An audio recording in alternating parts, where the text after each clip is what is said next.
instead you will try to obtain the hash value of this particular password. So in case of offline password cracking, you are trying to obtain the password hash and then you will have to break it.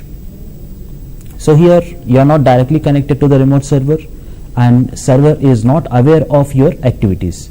So for example, I'll take an example in this way. Assume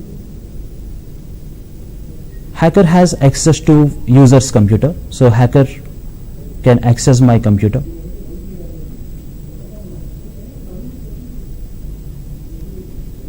So assume like you are a hacker and you are already having access to my computer or maybe my laptop. Now the only thing that's stopping you from accessing all the data on my computer or on my laptop is my password. So here when you power on the system, on the welcome screen you will see the username, and along with the username your operating system will also ask you to type the password. So this password is actually stopping a hacker from accessing all the data on the user's computer. I'll show you how actually this is working. Now here as we can see, there is a lock screen where you will see what actually is the username, and just beneath this username it is also asking you for a password. So if you don't type a password, you will not be able to log into the system. So here in password cracking, we will see how hackers are able to bypass this. How do they bypass the password and try to log in? So here once I type the password, I will be able to log in here.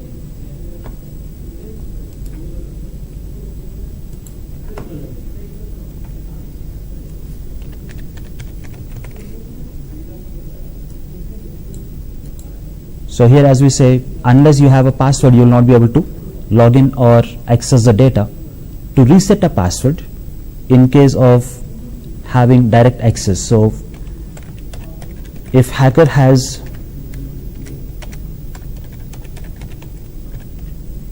direct access to user's computer, he will be able to bypass the password prompt. So there is an option for that. Hacker can use something called con boot. So there is a CD called con boot, using which a hacker can directly bypass your login prompt. So once you are booting up your computer through con boot, you will not have to type any password. So just like how I was showing on the computer, it is asking me to type a password. So if I don't type the password, I will not be able to log in. But now what I will do is, I will try to boot up this computer using con boot, and we will see what actually happens here. So I will just try to restart this computer. Already con boot has been connected here. So I am just downloading and then installing con boot on this machine. Now here as you can see on the screen, it directly boots with con boot. So instead of directly booting up your Windows operating system, it is booting on with con boot, and once con boot is successfully loaded, then it will initiate your Windows operating system. So again we have a login prompt asking you what is the user ID and password, but here if you observe, I am not typing any password. I just say login. Now here as we can see, I did not type any password, but I am able to directly log into the computer. Okay. So if hacker has direct access to our computers, using a tool like con boot, hacker can directly bypass the password of our computer. So that's something very, very dangerous, and that's something that we'll have to always take care of. We'll have to make sure that hacker would not have direct access to our computer in our absence. So if someone has access to our computer in our absence, we will not be able to protect our data.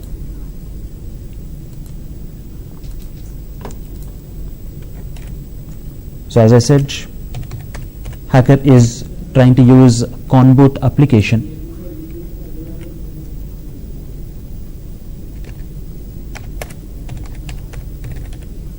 So con boot is a ISO image. So hacker will directly connect this ISO image to a user's computer and boot the computer from this ISO, or maybe directly boot it from a pen drive or a CD where the con boot application is present. And once he is successful in booting up, he will not have to type any password and he can directly have access to all the data.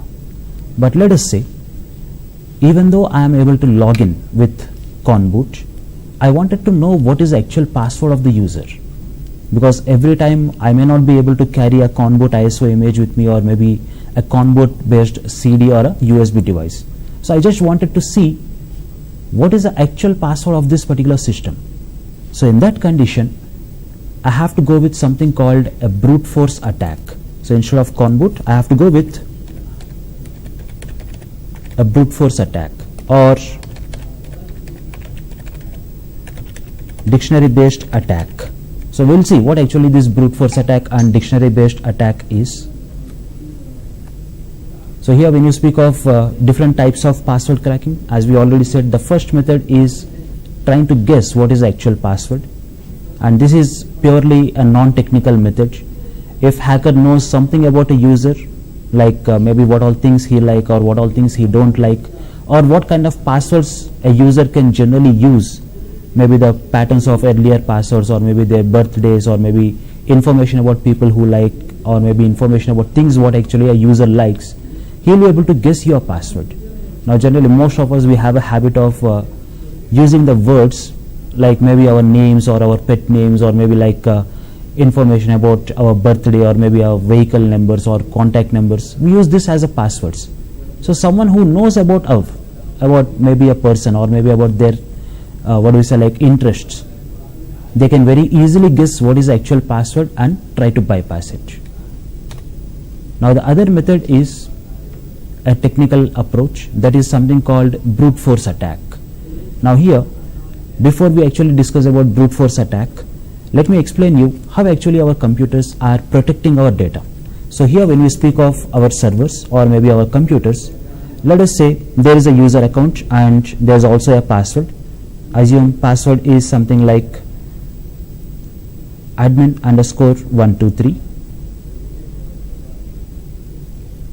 So when you speak of a password as admin_123, your operating system would not directly save this password as a clear text. It will try to apply some protection on it before the password has been saved. Now here the protection method is called as hashing. So the protection method is called as hashing. So what actually happens in hashing is, your operating system takes up your password. Over this password, it will apply a hash algorithm. Let us say, for example, it takes up secure hashing algorithm, SHA. Now what secure hashing algorithm does, on this user input or on the password what user has configured, it would perform a calculation, and the output of calculation will be something like this.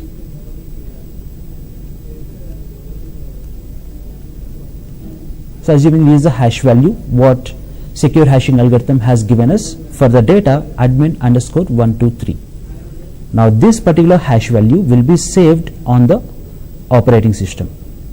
So this will be saved onto your operating system, maybe in SAM file if it is a Windows computer, or maybe if it is a Linux or Unix environment, you go with something called shadow file. Either on a SAM file or shadow file, your operating system will save the hash value. So here our operating systems are not saving the direct password, they are saving the calculated hash value. Now the problem is, hashing is a one-way process. You will be able to take the data and calculate a hash, but you will not be able to get back the original data from the hash value. So here when I speak of a secure hashing algorithm, this calculates a hash value of 160 bit length. So your password can be something like admin_123, or maybe your password is only one character A, or maybe your password is a paragraph of some 10 or 20 different words. The output hash value will always be in 160 bit length. Now that's something which makes hashing a very complex procedure, because just by looking at the hash value, hacker can never find out whether your password is like a 2 character or 4 character or 10 character. He doesn't know that. So in this case, because there is no way for us to reverse the hash, and just by looking at the hash value we cannot find out what is the length of the password, hacker will have to go with something called brute force attack. Now let me explain what actually happens in brute force attack here. Because every user, when he is trying to use or create a new password, he can use alphabets, both lowercase and uppercase. He can use lowercase alphabets or uppercase alphabets, numbers and special characters. So hackers are also trying to use the same combination. Hacker takes up alphabet A and creates a hash value. So if a hacker knows that your operating system has used secure hashing algorithm, hacker would take up alphabet A, lowercase, create the secure hashing algorithm on it. He just tries to run it, and whatever the value is coming up, that value will be compared with whatever we see in the system. Now let us say the hash value what I have seen is something like this. Right, 9F004AC2. Now assume the hash value of A and the hash value what we see on system are both same. Now hacker knows the password because user would have typed password as A and system has created the hash value and this is the value. Now when hash value of A is also the same, it's very simple that you know the actual password. But let us say the hash value of A is not matching with what we saw in the system. Hacker can continue with alphabet B, C, D like this till Z. Assuming none of these things are matching up, hacker will go with combination of uppercase characters. Even this did not match up. Hacker can use numbers. Assume even this is not giving us a proper result. Hacker will start checking with special characters. So even if this is not matching up, hacker would start with combinations, 2 character, 3 character, 4 character like this. So these combinations will be tested till we are able to generate a hash value which looks exactly similar to this. So we'll have to keep on generating multiple hash values or multiple hash value of these passwords till we get the exact same hash value in our checkup. Now assume with this particular combination admin underscore 123 we are getting the exact same hash value. We can directly say that this is the password. So here in brute force, hacker is trying to test all possible combinations of lowercase alphabets, uppercase alphabets, numbers and special characters. So hacker is trying with all possible combinations of alphanumerics and special characters to create a hash value which looks exactly similar to whatever is already available on the server. But as you have already guessed, if you have to go with creating multiple combinations and test it, it's going to take a very long time. So brute force attack will take a very long time to crack the password, but you will be able to see what is the original password there. But let us say you don't want to wait for such a long duration. Maybe you don't want to wait for a week or 10 days or 20 days. There's an alternate approach that's called dictionary based cracking. So in case of a dictionary based attack, you're not going to take up multiple alphabets or numbers and special characters and create the combinations. Instead, you'll directly try to guess what is the actual password.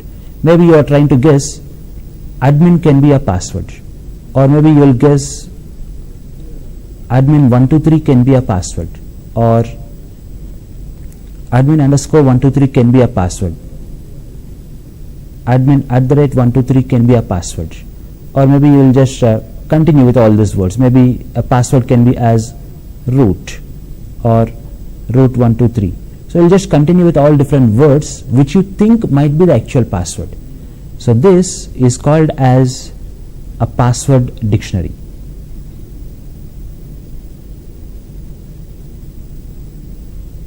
So all the words what we are trying to guess is called as a password dictionary here.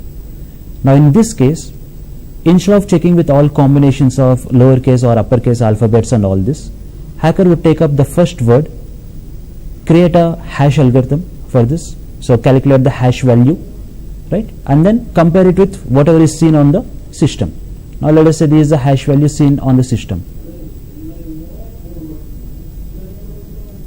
So hacker just have to calculate a hash value for this word admin compare it with what is already there on the system. If it is matching, it says that okay, your password cracking is successful. If not, take up the second word, third, fourth, like this. It just continues till you test with all the words in the password dictionary. Now this approach has an advantage, that is, it doesn't take very long time like in brute force. So because brute force has to test with all possible combinations, takes a very long time. But in case of a password dictionary, it doesn't take much time. But there's also a limitation with password dictionaries. Whether you are able to crack the password or not depends on whether the word is actually present in the dictionary here. So we can say a dictionary based attack is only successful in 50% of the cases. So if you are able to guess what is the actual password and you have it in the password dictionary, you will be able to view it. If you are not able to guess what is the actual password, you will not be able to see the actual password there. So brute force attack will always give you the password, but you'll have to wait for a very long time. Dictionary attack, though it is very fast, there is no guarantee that you will always see the actual password here. So let us see how actually someone can do this kind of attacks on a system. So here, as we say, you have two methods. Either you can go with a brute force attack or you can go with a dictionary based attack. So as we have already used con boot, using which we are able to directly log into the system. Now I want to see what is the actual password on this particular computer. So here passwords are always saved in SAM file. As I am using a Windows computer, they are all saved in SAM file or Security Accounts Manager, and this will be located in your C drive, Windows, System32, config. So you will have the SAM file here in this location. So for your reference, it's like this. It will be in C drive, Windows, System32, config. Now SAM file is always locked by your operating system. So as long as your computer is running, your SAM file is always locked. Means you will not be able to open this, or you will not be able to edit or view the contents. Not only making any kind of changes, you will not even be able to make a copy of this into a different location. So we have to use some third-party tools which will help us to get the content from SAM file. So generally SAM file contains this information: the username of this user and the password hash value. So it contains the username and password hash value. So using some third-party tools like OPH crack, we have to see what is the password hash value of the user account and then try to break this. So let us see how these applications work. So here we have this application called OPH crack. So this is a free application. We don't require any license. Now OPH crack uses password dictionary to crack the passwords. It is not going on with brute force. I'll also show you what is the reason why we don't use brute force here. So we'll be going on with password dictionary. So I just have to download and install password dictionaries from internet. Now these password dictionaries are also given by the same developers who have made OPH crack. So for example, if I want to download the password dictionaries, I can do a simple Google search asking for OPH crack tables. So here, as we can see, there's a result, ophcrack.sourceforge.net, where you will be able to download password tables for OPH crack application. So here password tables will be given separately for Windows XP operating system and for Windows Vista. So the main difference here is, when you speak of Windows XP, Microsoft was using MD4 algorithms. In Windows Vista they started using MD5. Now with Windows 7, Windows 8 and Windows 10, they are all going with the same MD5 values. So you don't have to download separately for Windows 7 or Windows 8. So this is how we have password tables. So here, as you can see, this particular password table is around some 460 MB, and they say the success rate of this is 99%, and it includes 64,000 words, 4,000 suffix, 64 prefix and 4 alteration rules, which will give you a total of 274 billion password combinations. So in the same way, you have password tables like 500 MB or maybe 8 gigabits, 3 gigabits, and there are also some commercial tables available like 100 GB, 130 GB, 2 terabytes. So you just have to download these password tables and use it with the application. So here I have already downloaded the password table. I'll have to install it. So it's present on my desktop. So I just have to choose a path where the password tables are available and say select the folder. So here, as we can see, 4 password tables are installed onto my application. So all I have to do is say OK and then load the contents of SAM file using samdump2 or pwdump6. We can use any of these 2 applications. So here, as we can see, it tells us what is the user ID and what is a hash value. So if required, we will also be able to save this particular hash value.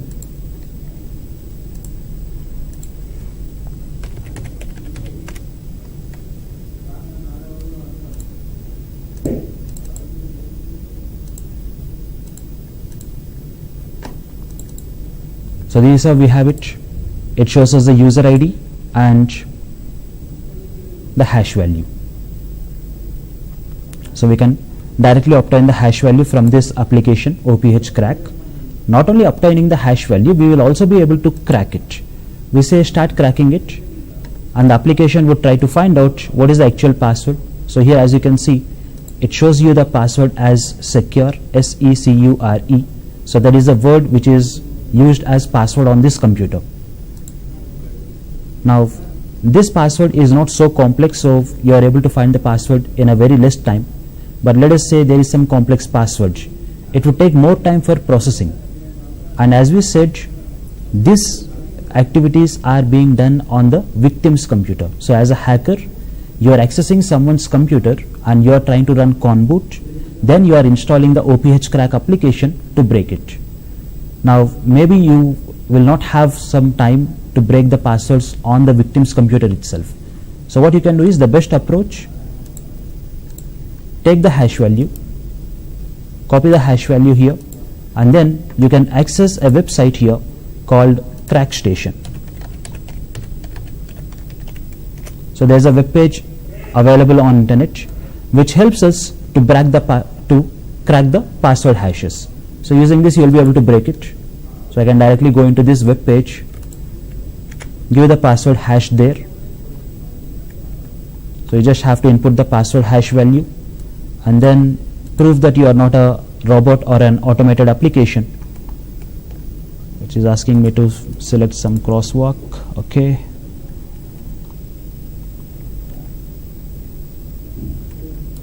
So you just have to prove that you are not an automated application here. And once that is done, you will be able to click on verify and say crack hashes. So once we say crack hashes, they will try to break the actual password and show us the result here. So this is how we have the result. So it is showing us the actual password for that particular hash value. So once you are able to obtain the hash value, you can either break it on the local computer using tools like OPH crack, or you can go to a third-party website and let the hash value be cracked. And now this is considered as offline password cracking, because you are directly trying to take the hash value and you are trying to break it either on your computer or you are going on to a third-party website. So you are not directly trying with multiple password attempts on the server itself, right? So if you are directly trying it on the server, you call it as online password cracking. So let us see what application can be used for online password cracking. So here I will be using an application called Hydra, which is actually a command line application. So here if you see, when I try to directly double click, nothing happens. So let me directly access it from command prompt. So once you directly type in CMD in the address bar, it will directly open command prompt into that particular location. And now using this, I'll try to break the password. So for cracking the password, I'll try to use this particular server. It's an FTP server available here in the network, 192.168.1.32. Okay, FTP : //192.168.1.32. Okay.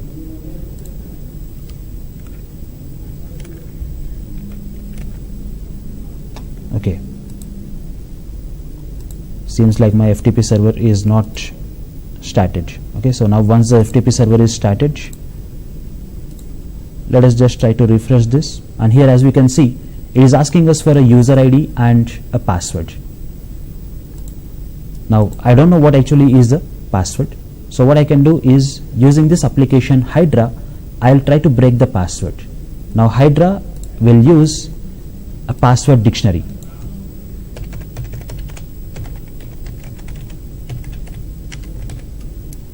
Hydra uses a password dictionary.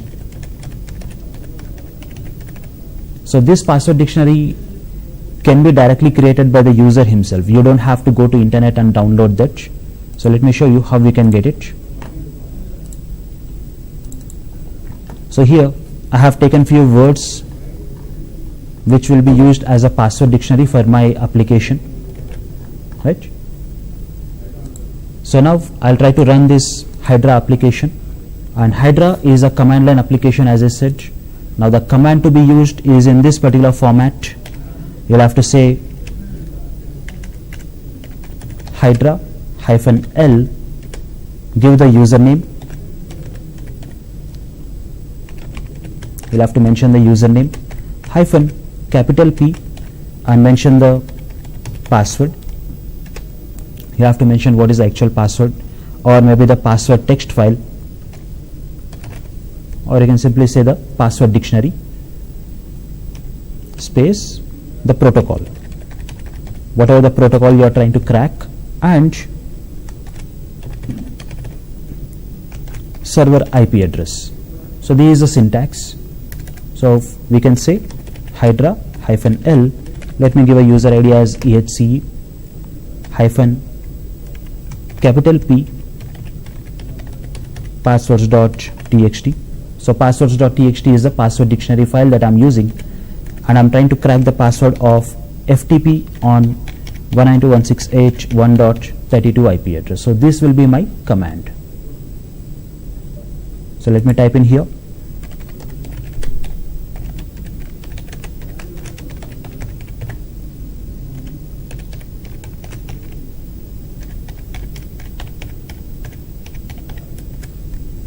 And here as we can see, it says that Hydra application has started cracking the password on port number 21 of the remote server, and if you are able to crack the password successfully, it shows you what is the user account and what is the password. So in a dictionary attack, you will have to have a password dictionary, and based on the words which are already present on the password dictionary, your application is trying to crack the password and show you the result. But if it is not available, that is, if the word is not available in the password dictionary, you will not be able to crack the password. Now you may be thinking, like, why can't we go with brute force if dictionary is not successful all the time? Let me show you how long it takes for someone to successfully crack a password using brute force.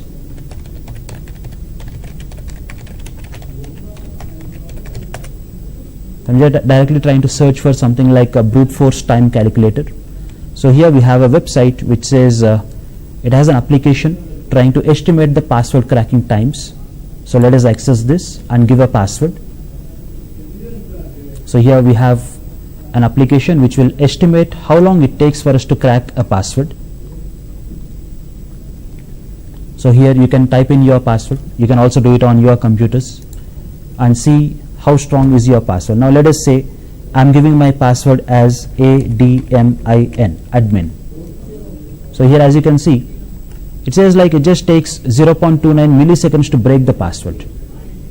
Not too complicated. But assume I'll just make my password as admin123. Now from being 0.2 milliseconds, now it says to crack this password admin123, it takes 2 days 21 hours. So we are just trying to add 3 characters, that is 3 numbers have been added, and now the time has increased. Now let us say instead of admin123, I'll have the password as admin_123. I'm just adding one particular special character. Now see the time here. Instead of just being 2 days, it has now become 6 decades. So where's the time here? 2 days has now become 66 years. Okay. Now I'll just try to make one of the character as an uppercase character. So I'm just trying to use A as a uppercase, and now instead of 66 years, it says 1 millennia 3 centuries. So that's the main reason. Generally, your banking or your online accounts, they all advise you to always use a password which contains lowercase and uppercase characters, alphabets and numbers. So it just makes sure that someone would not be successful in brute forcing your password. So they'll have to always go with a dictionary. Now how do you protect yourself from a dictionary based attack? Very simple. Try to use a password which no one can very easily guess, because in case of a dictionary, you're always having words which someone can very easily guess there. So just make sure that your passwords are configured in such a way that no one can guess that. So simple. Your problem is solved. And the other approach, wherever you have an option, always try to use a one-time password. Always try to use a one-time password. Now, most of your online services and your net banking solutions, they're all giving you this option. So whenever you type a user ID and password and you try to log in, they'll also send you with an SMS on your mobile. You type in the SMS, whatever the number they have given you, and only then you'll be authorized to log in.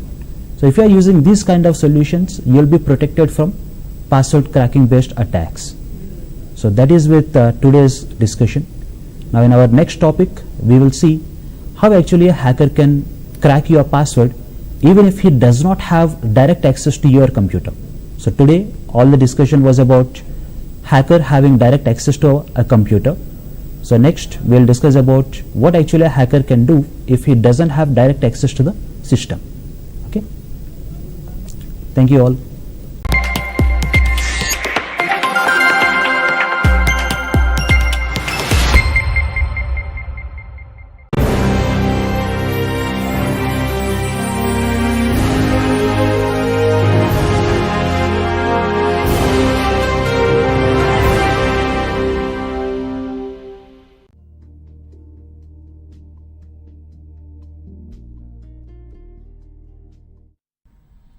Everybody, welcome to today's session.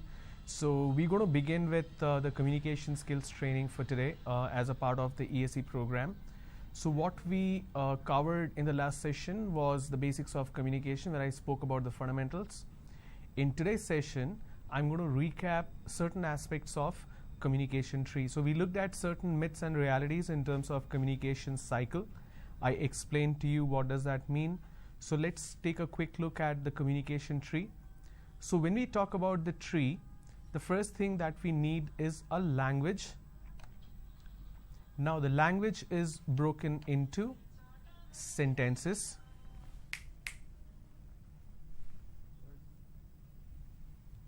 Now these sentences exist in every language. Whichever language we speak about, there is a language that is broken into sentences. And here we are speaking specifically about oral communication.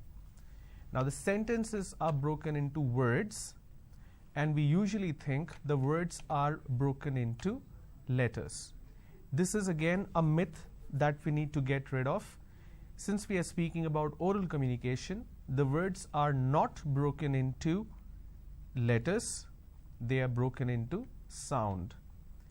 When we speak about oral communication, this is a face-to-face communication when one person is talking to another person or one person is talking to more than one person.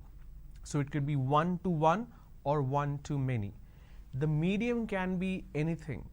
It doesn't really matter. Should it be face-to-face? It can be over the telephone. It can be a speech. For example, the Prime Minister's message that comes like Man Ki Baat, he records the speech and that is beamed on television or on radio. When there is a news that you're watching, certain segment of the news is live, but certain segment or majority of it is not live. It's recorded and it's played after that. So when we talk about any of these communication which is oral in nature, we are hearing it. And when we hear, we don't hear the letters, we hear the sentences which can be broken into words, but words are not broken into letters, they are broken into sounds. Now this fundamental aspect of words being broken into sounds is what pronunciation is all about. So let me repeat what pronunciation is. So pronunciation refers to the way in which we make the sound of words. It also means creating correct sounds using the muscles of our mouth, tongue and lips, etc. There are other important aspects of pronunciation. We looked at certain examples of word stress, where we emphasize on certain syllables in a word, where the emphasis is on certain syllables. We looked at sentence stress, where the emphasis is on certain words in a sentence. Linking, we looked at certain examples, joining certain words together. Intonation, the rise and fall of our voice as we speak. I gave you certain examples for intonation as well. Now, why should we focus on the pronunciation as a first fundamental pillar of communication? Let me show you certain example.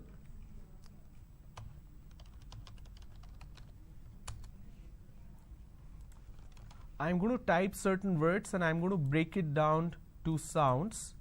This is to demonstrate why pronunciation is very important. Okay. Now, I have a word which is sir, right? Now, this particular word is pronounced as sir,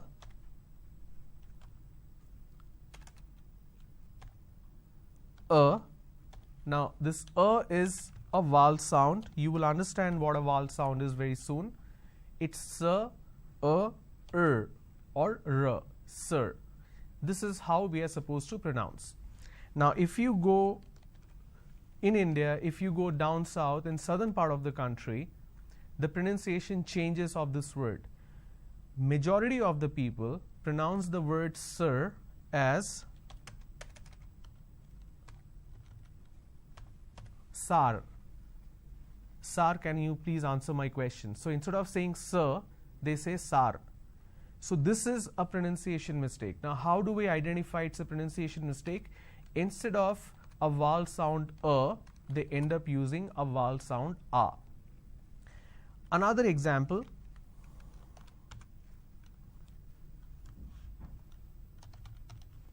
The word is class and the pronunciation is k, l, a, s, class. This is how the pronunciation is. But people make a mistake. They say k, l, o, s. Instead of saying class, they end up pronouncing this as class. Okay. Now, why does this happen? It happens because of one fundamental issue that we call as regional influence. So let me quickly show you what do we mean by that.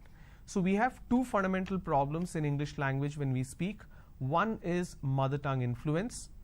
The second one is regional influence. People usually mistake the mother tongue influence as a pronunciation issue, but it's not a pronunciation issue. It's actually a regional influence issue. So whatever problem that we face in terms of incorrect pronunciation, it's because of regional influence. The reason it's a regional influence, because every region has a particular language and a dialect, and the sound pattern of that particular language and dialect impacts a third language or second language, which is English. Now, what do we mean by mother tongue influence? Mother tongue influence is something that impacts grammar. For example, there is a sentence, lot of people, for example, I'm supposed to reach a particular meeting at 4 o'clock. but I was 20 minutes late. And they ask me, why are you late? And my response is, I came late. Why? Because I did not get a cab, or I did not get an auto rickshaw, or my bus was late. So what do I say? I reached late. Why? Because I could not get a cab on time. This why because is a wrong usage in English language. There is a Telugu word which is yendukante. So we do a direct translation from that word to English and we say why because. Now why and because cannot be together because one of the word which is why is a redundancy. The same thing applies to this particular example.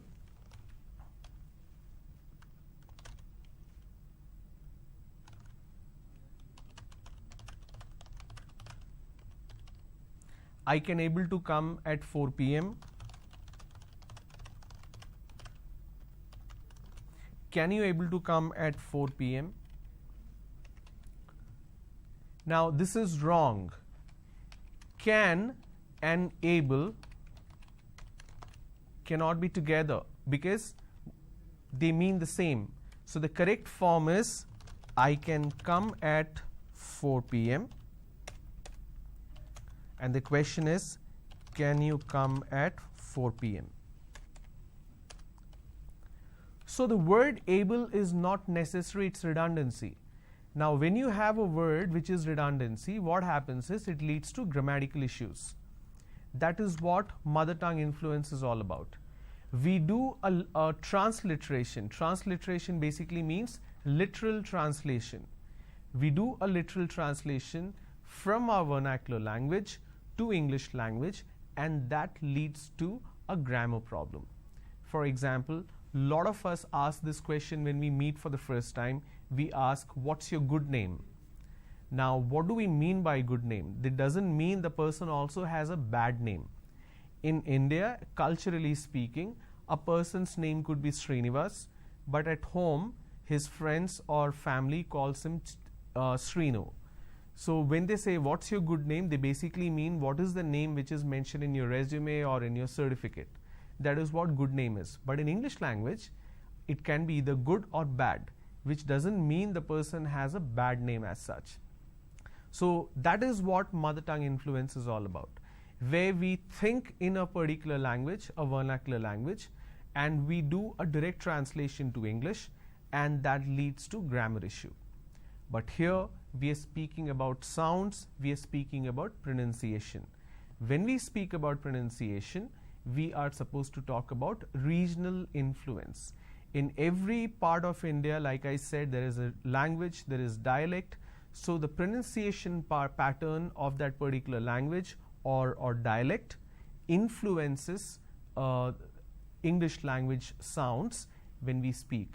And that is why if you go to certain part of the country, they pronounce the same words differently.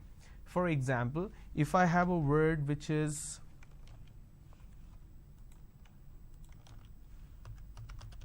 America, if you go to North India, especially Punjab, Chandigarh, Delhi and all that, now the correct pronunciation is, if I have to break it down to syllables, America.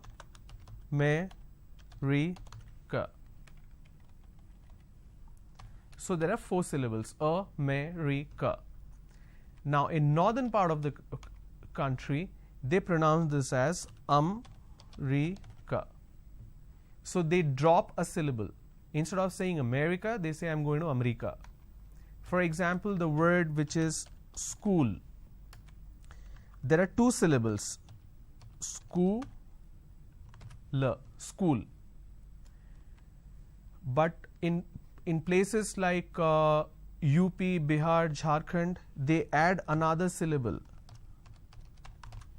They pronounce this as school. Wherever there is a word that starts with the Tur sound, they add a E in front. So instead of saying school, they say school. Something like this happens here as well. For example, the word student. Instead of saying student, a lot of people pronounce this as student. So they add sh, they start it with sh instead of sir. So how do we correct these problems? Now, some of it comes because of the influences around us. This is how our teachers taught us in school. Unfortunately, even they did not know what is the correct pronunciation. When they keep talking with a wrong pronunciation, we all think that is the right pronunciation because they're the teachers. Obviously, they know the best and they're accurate and perfect. So we end up thinking that this is how the word is actually pronounced, but that is not the fact. Now, why this entire pronunciation aspect is important? It's because it can lead to confusion when you are speaking to someone. There is a shift of sound that can happen, and that is what we need to eliminate. Let me show you certain examples of sound shift, why it can lead to a problem. I have a word which is leave and another word which is live. Okay. Now, in case if you're watching something live on television, the same spelling is used, L-I-V-E, but the pronunciation changes to live instead of live. So I have leave, then I have live. If I have to break this down, the first one is L, E, V. The second one is L, I, V. So this E is something where the difference is. So here I say E, here I say E. Lot of people make this mistake, they interchange. They swap it, and that's where it leads to a problem. So if I have to speak a sentence, I want leave for 2 days as I am, let me correct the alignment.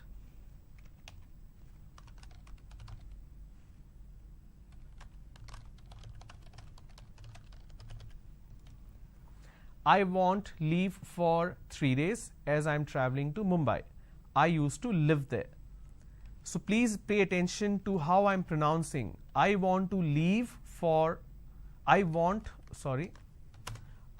a leave for 3 days as I am traveling to Mumbai. I used to live there. So this is live, this is leave. Now if I interchange the sound, now here I am talking about oral communication, and I interchange the sound and I end up saying, I want to live for 3 days as I am traveling to Mumbai. I used to leave there.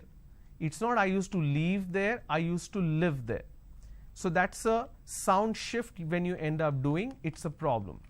Some people have the problem of a j and z. For example, page. So instead of saying page, they pronounce this as pays. Instead of pronouncing zone, they pronounce this as zone. Now zone is different. Zone doesn't work. There's no such word. There is no such word as pays as well. Okay. So when you make these mistakes, it's difficult to understand what exactly the person is talking about. Another example, there is a word which is must. Must means you should. They replace the second sound so this is must, they say mast. Now mast means the top portion of a ship or a boat. Both are two different words. So when you make a mistake like this, it leads to understanding issue, comprehension issue. The best example that I can talk about in terms of influences is this particular word. Please pay attention to what I am saying. Now, what is the pronunciation of this word? There are two pronunciations which people usually say. One is schedule. Schedule, we can pronounce this as schedule. Let me change the color so that you can understand. You can either pronounce this as schedule, or some people pronounce this as schedule. So either you say schedule or you say schedule. Now let me tell you what is the correct pronunciation. In order to understand what is the correct pronunciation, you need to understand the influences and you need to understand the origin. Now, English language primarily, we learned it from the British. So there is Victorian English and there is other English, which is American English. Today, the influences that you see, the way we speak, is primarily the impact of American English. But since we were ruled by British, we learned English from them, we are not very sure which one to use where. Now, both their pronunciations are different for a lot of words. Let me show you the same word as an example for this. So when I have a word which is schedule, if I have to look at British pronunciation, now let me change the color so that you can identify what do I mean by this. The British pronunciation is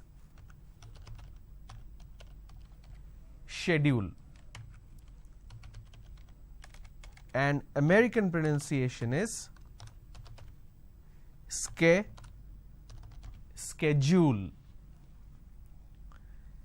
And this is a fact a lot of people don't understand. So the British pronunciation is schedule, the American pronunciation is schedule. Now in India, what we are doing is we are taking half of American pronunciation and we are taking half of British pronunciation, and we end up pronouncing this as schedule. This is where we go wrong because of the influences without understanding the root of it, without understanding the origin of it or the structure of it. Now, how do we understand or how do we make sure that we understand the sounds properly and we do not make any kind of pronunciation mistakes? So, what do I need to do and what do I need to do to correct this? In order to do that, we need to understand what do we mean by sound. We know what is a pronunciation in terms of definition, but why is it different? Why is it difficult to get the correct sound in English language? We need to look at certain examples so that I can demonstrate that to you. Okay. Now, I have a word here. Let's try this quick example. I have a word which is city. Okay. And I have another word which is cat. So we have city and we have cat. Now pay attention very closely. Now what is common between these two words? The first letter, of course. Both the words starts with the letter C. But when I look at the first word city and when I look at the second word cat, there is a fundamental difference in terms of pronunciation. Another example, we have giraffe starting with G. It's not giraffe, it's giraffe. And we have a word which is gadget. Here again, G and G, both the words starts with the same letter. But the fundamental difference is when we have the word city, we can replace the word the letter C with a S. Even if I have S, I can pronounce this as city. There will be a spelling mistake, but the sound will be accurate. The same thing applies to cat. I can replace the letter C with a K and I can pronounce this as cat, which means the first letter, even though the letter is C, it carries the function of S. And when I have the letter C again, it carries a function of a K, cat. But if I use K and S, there will be spelling mistakes, but as far as the pronunciation is concerned, both are accurate. Likewise, in giraffe, it starts with a J sound and gadget starts with a G sound. Alright? So, even though the first letter is identical and same, but the sound is different. So what do we understand from this? When we talk about sound, the same letter can carry two different sounds. That's why you got to be very, very careful when you speak in English language, when you understand the sound. Why does this happen? That the same letter carries different sound. For example, PUT is put, but BUT is but. So it's different, right? it happens in English language, it's because the language itself is a non-phonetic language. Please remember, English is a non-phonetic language. To understand what is phonetic, let's quickly read. Some languages are phonetic. That means you can look at a written word and know how to pronounce it. Or you can hear a word and know how to spell it. So there is a direct relationship between spelling and sound. However, English is not a phonetic language. It's a non-phonetic language. That's why what you say is not what you spell.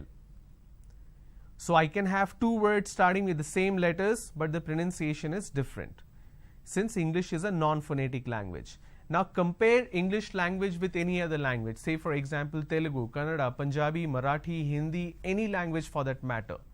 Whatever you write, you say the same thing. The pronunciation is same as the spelling. But in English, it is different because it's a non-phonetic language. Now, in order to understand how do we determine what is the correct pronunciation, you need to understand the sounds. Now, what do we mean by sounds? How do we master it? Now, quick information I am giving you as a last part of this program, and tomorrow I will give it to you in detail. In order to understand the sounds perfectly, you need to understand the sound structure. And there are two kinds of sounds. One is consonant sound and the second one is vowel sounds. Now, what do we mean by consonant and vowel? So, if you look at this particular example, let me go back to my slide. You see this particular part, or let me make it simple for you.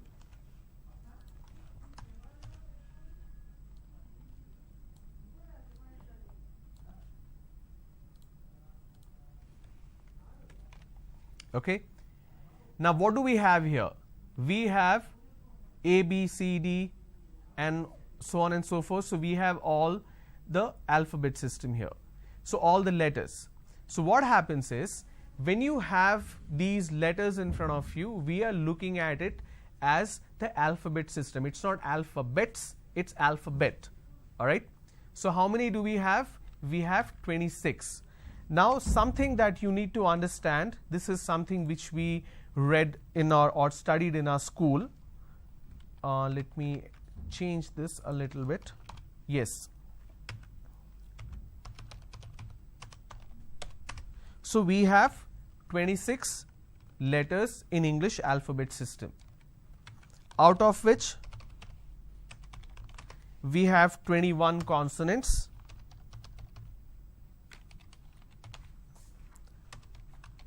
and the remaining 5 are vowels. So, 21 plus 5 is 26. But these are letters, these are not sounds. Okay? So, in English language, we have 21 consonants and 5 vowels, but you need to understand in terms of sound. Let me change this color so that you can differentiate.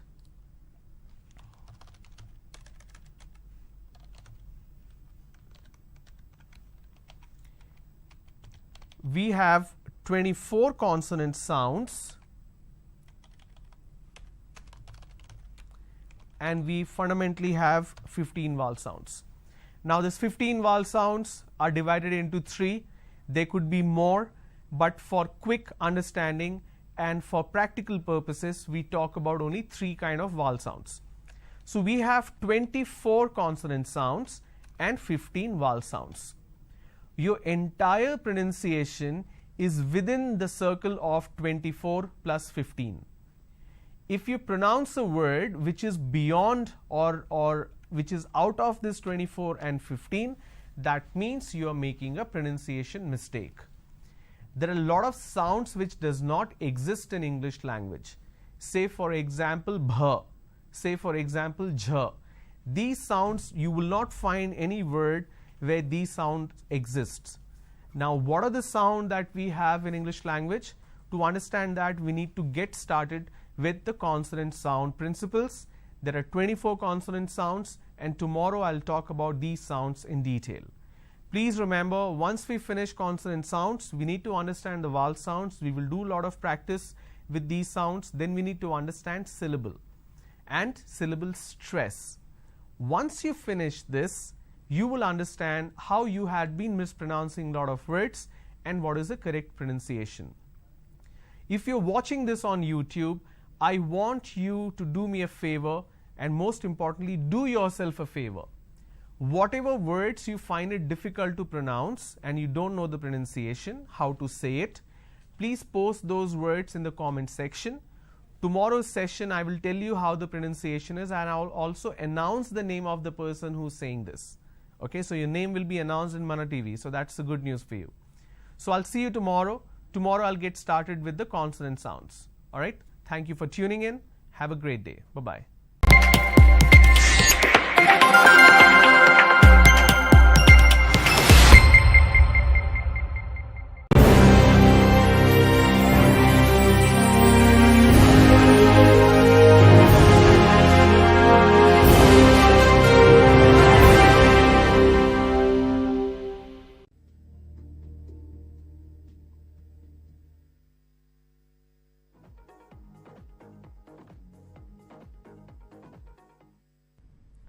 Good afternoon, everyone. Welcome to today's session. So we had been talking about communication skills as a part of the ESC program.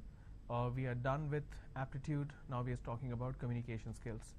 So as a part of communication skills, I spoke about 4 fundamental pillars of oral communication. I explained to you the communication tree. I explained to you the importance of pronunciation. Yesterday I also spoke about the problems that we face in terms of proper pronunciation. I explained how mother tongue influence is not a factor, but regional influence is a factor. We spoke about the phonetics, how city and cat being words that is starting with the same letter, giraffe and gadget starting with the same letter but carries 2 different pronunciation or 2 different sounds. City starts with a s sound and cat starts with a k sound. Giraffe starts with a j sound and gadget starts with a g sound. And I explained to you why does this happen. It's because of English being a non-phonetic language. I explained how there are different languages which are phonetic, which means the way we spell, the way we pronounce, both are same. But when it comes to English language, the way we pronounce and the way we spell could be different. I gave you certain examples like PUT is put, but BUT is but, it's not but. So the examples that I spoke earlier, city, cat, giraffe, gadget, likewise we can have tons of examples where a particular letter may not have the same kind of pronunciation which may exist in any other word, and that is because it's a non-phonetic language. And I introduced what exactly is the reason because of which this happens. That's because of English language has different consonant sounds and vowel sounds. I explained the letters, how we have 26 letters in English alphabet system, 21 consonant and 5 vowels, but we have 24 consonant sound and 5 vowel sound. So today I am going to explain what a consonant sound is, and I will also explain the 24 consonant sounds with examples. So let's begin. So consonant sounds are the manner of articulation is how air escapes from the vocal tract when the consonant or approximant, that is vowel-like sound, is made. Manners include stops, fricatives and nasals. The place of articulation is wherein the vocal tract, the obstruction of the consonant occurs and which speech organ is involved. And vowel sound are pretty straightforward. It's a speech sound that is made with no obstruction of the vocal tract. Now when you read this particular definition on the left and as well as right, it's pretty complex to understand what does it mean. Now when we look at the various consonant sounds, it's going to become easy for you. Okay, so like I said, there are 26 letters in English alphabet, but there are 24 consonant sounds and 15 vowel sounds. So please make a note of this. even though there are 21 consonants, but there are 24 consonant sounds. You need to understand how consonant is different from consonant sounds and how vowels are different from vowel sounds. You need to master this combination of 24 plus 15 in order to be perfect with the pronunciation aspect. Alright, so these are the sounds in English language as far as consonant sounds are concerned. I am going to tell you how to pronounce these sounds. What I would suggest, if you're watching this on Mana TV Live, or if you're watching this on YouTube, if you're watching it YouTube Live or a repeat on YouTube, if you get the link and if you want to play it again, the way we're going to practice or the way we're going to understand this is I'm going to read each and every sound and then I will pronounce how it is done. Okay? Alright, let's start the first line. The first line is, it's not P, it is P. So it's P, then it's B, T, D, K, G. Let me repeat. P, B, T, D, K, G. Second line, CH is pronounced as Ch. So it's Ch, J, Th, The, S, Z, Sh, J.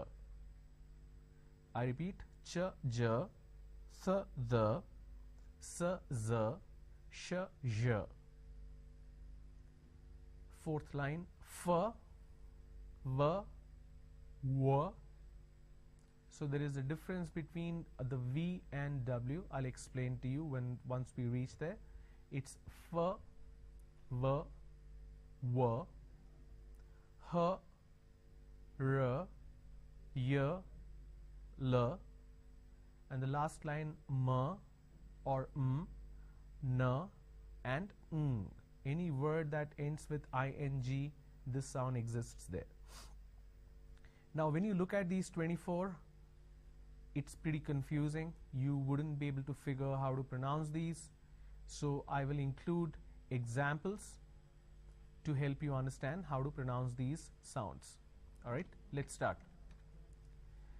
The first one, I want to start with the first line.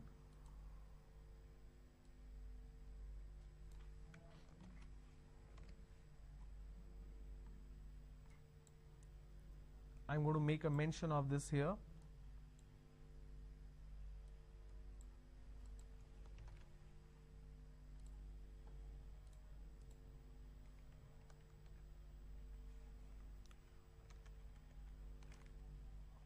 Here we go. So if you look at these examples, every sound I have mentioned 3 examples. In the first example, the sound is in the beginning. The second example, the sound is in the middle. And the third one, the sound is in the end. Okay? So let's start. It's pot, P as in pot, topple, top. Alright, now let me add some more words so that you can understand it. So I'm going to reduce this font size so that I can add more examples with the P sound for you.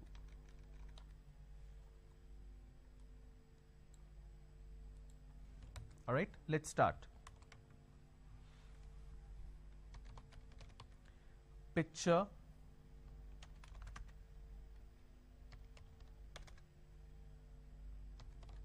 print,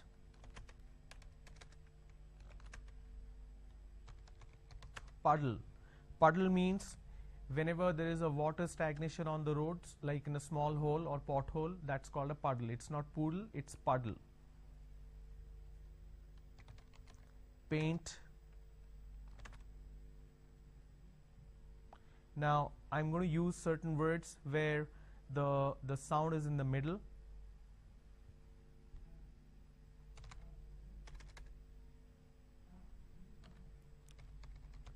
Topple, which we have already used. Couple,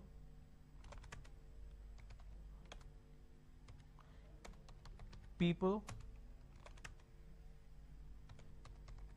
shopping, where per is in the middle, drop, now this sound is in the end, stop, top I have already used,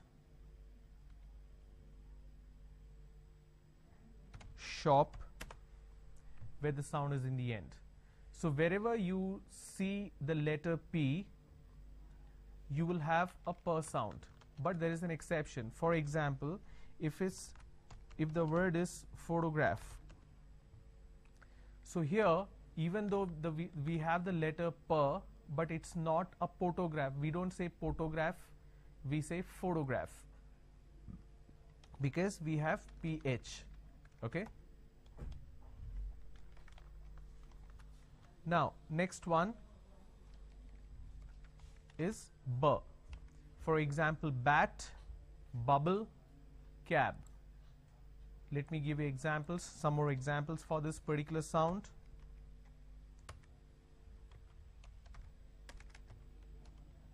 Brick, biscuit, brim, basket. All right. Now examples where the sound is in the middle: trouble,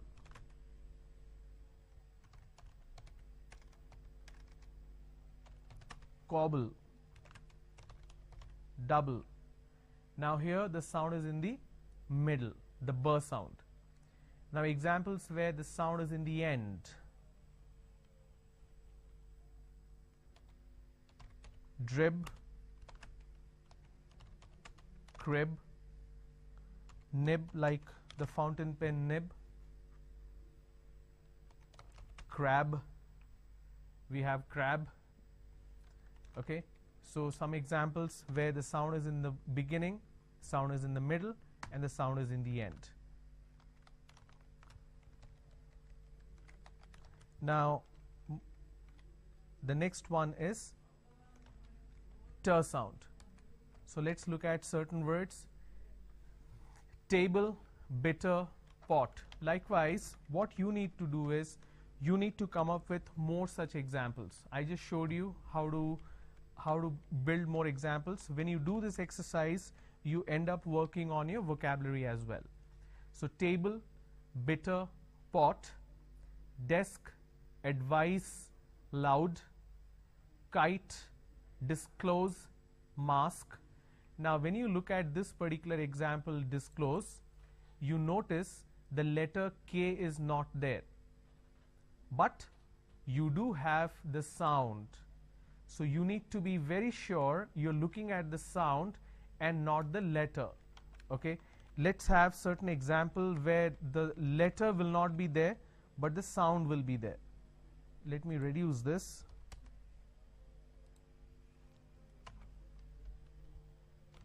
For example, cat,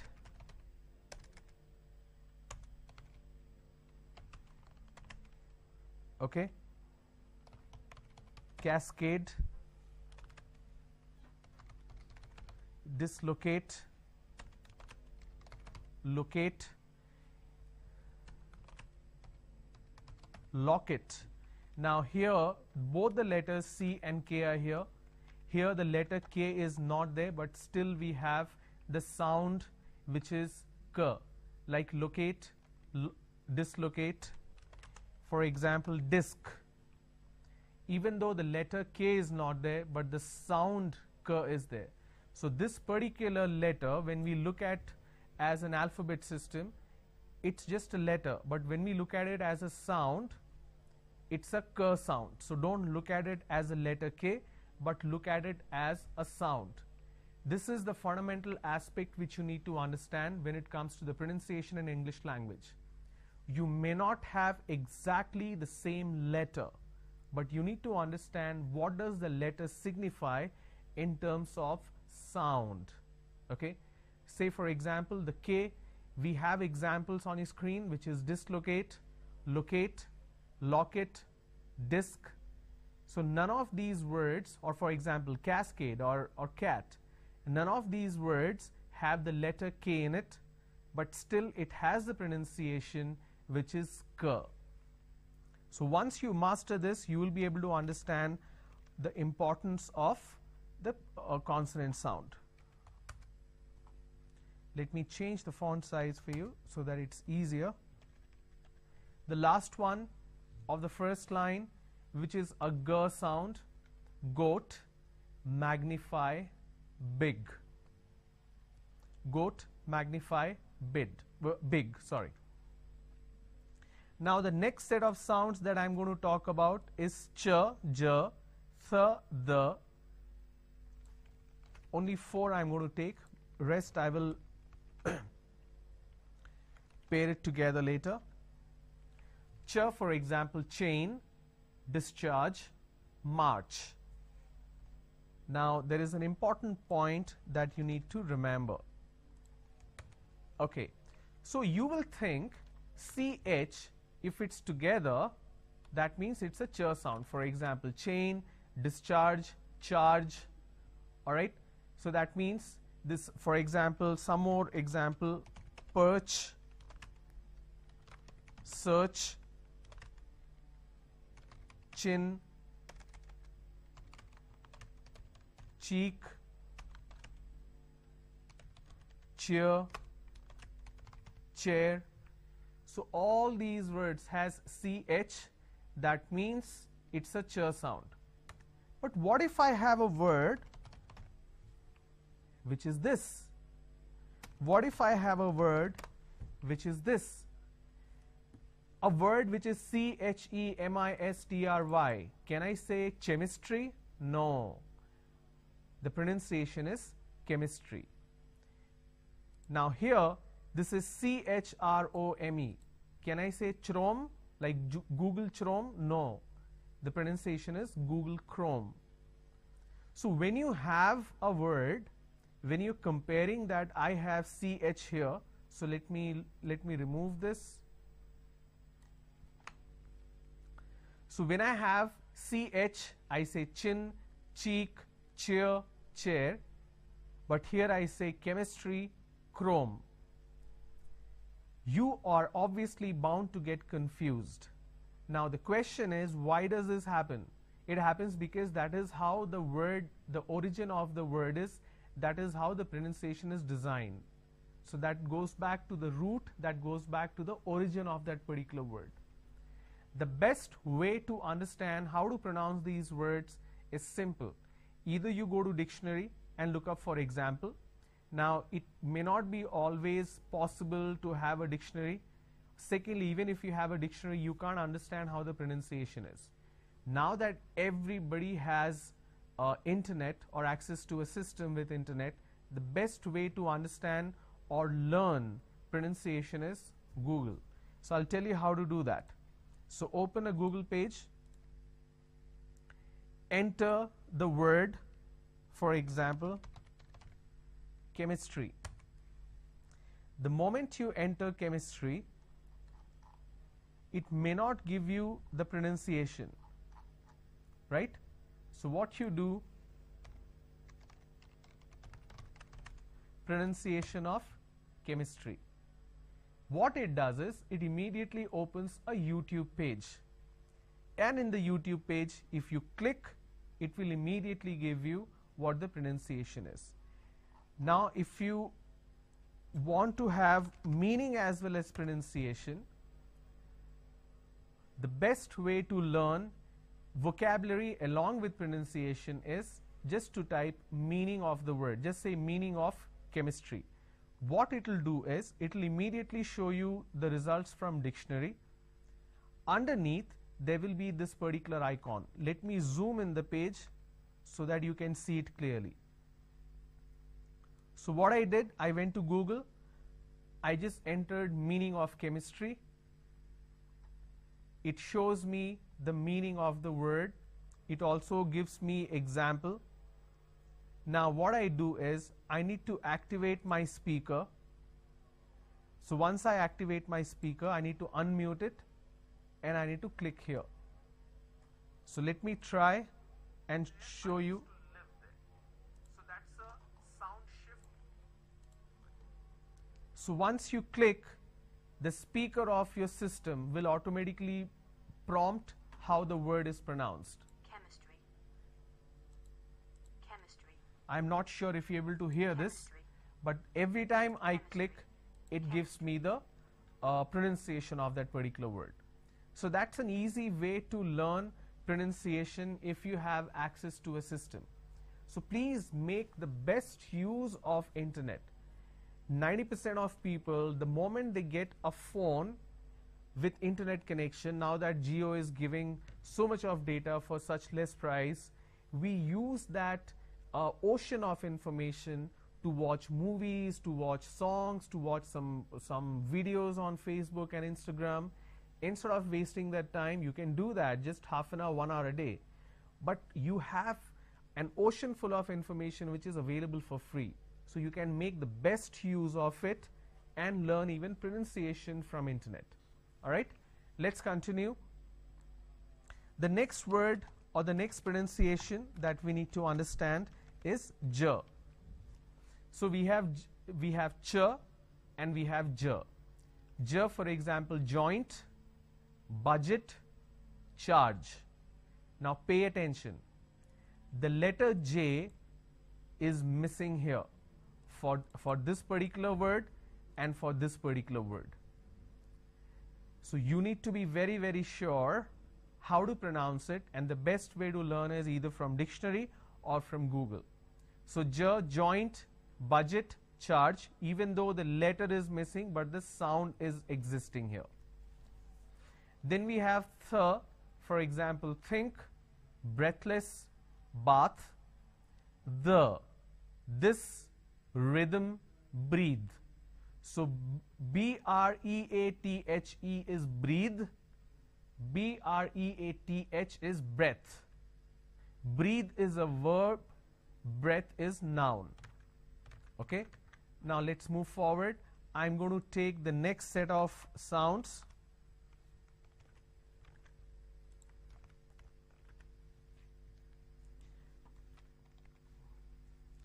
The first one is sir, seal, mistake, miss, z, zoo, disown, breeze, shallow, location, brush, that is for sure. And je, we don't have any word that starts with a je sound, but we have pleasure, measure, treasure, all these words where the sound is in the middle, and then we have beige where the sound is in the end. Now what happens usually is we make a mistake in terms of these two sounds. So let me quickly explain what do I mean by that. So I'm going to talk about the first one. For example, if I have the word which is student, a lot of people make a mistake and they pronounce this with a sh. Student. It's not student, it is student. All right. Now, when I have this particular word which is zoo, disown, breeze. Now this is a z sound. For example, zebra. For example, zone. For example, zeal. Okay. Now, what people make a mistake is they replace the z with a j. So what they do is they pronounce this as zebra, John,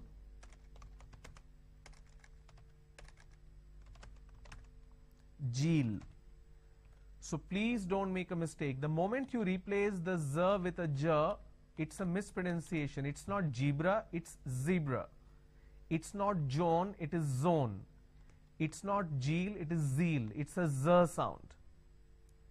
Another mistake that people do is where they add a z sound where it's not needed. For example, listen. Now the listen word pronounced as l, e, s, li. So let me add a dash after that so that it's easier for you to understand.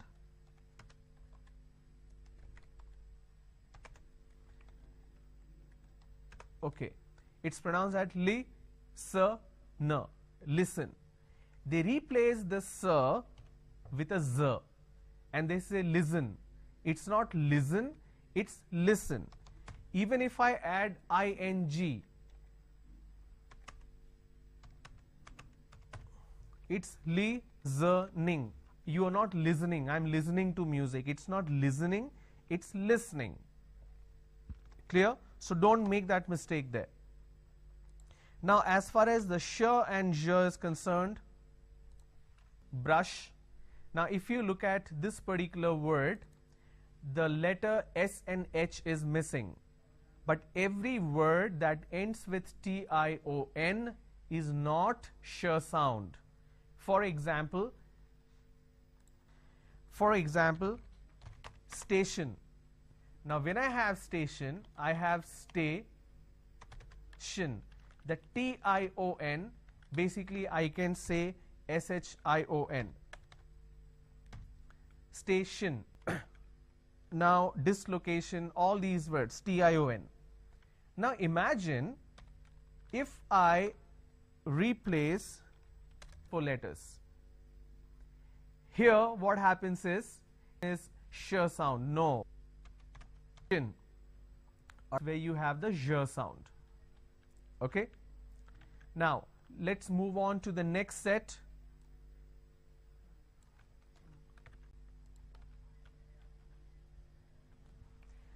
F as in fun, often, tough. Now look at this. For example, if I photograph is not there.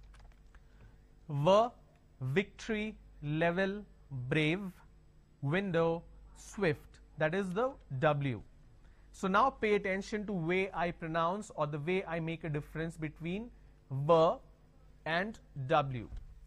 So V, the moment you have a letter which has the V, it's a V sound, and the saying is bite your lips, kiss your, bite your V's and kiss your W's, which means if you have a V, you will bite your lower lip. Water, William, swift, window. Wherever window, it's window sound and the W sound. Alright, let's move on to the next. We have H, R, Y, L.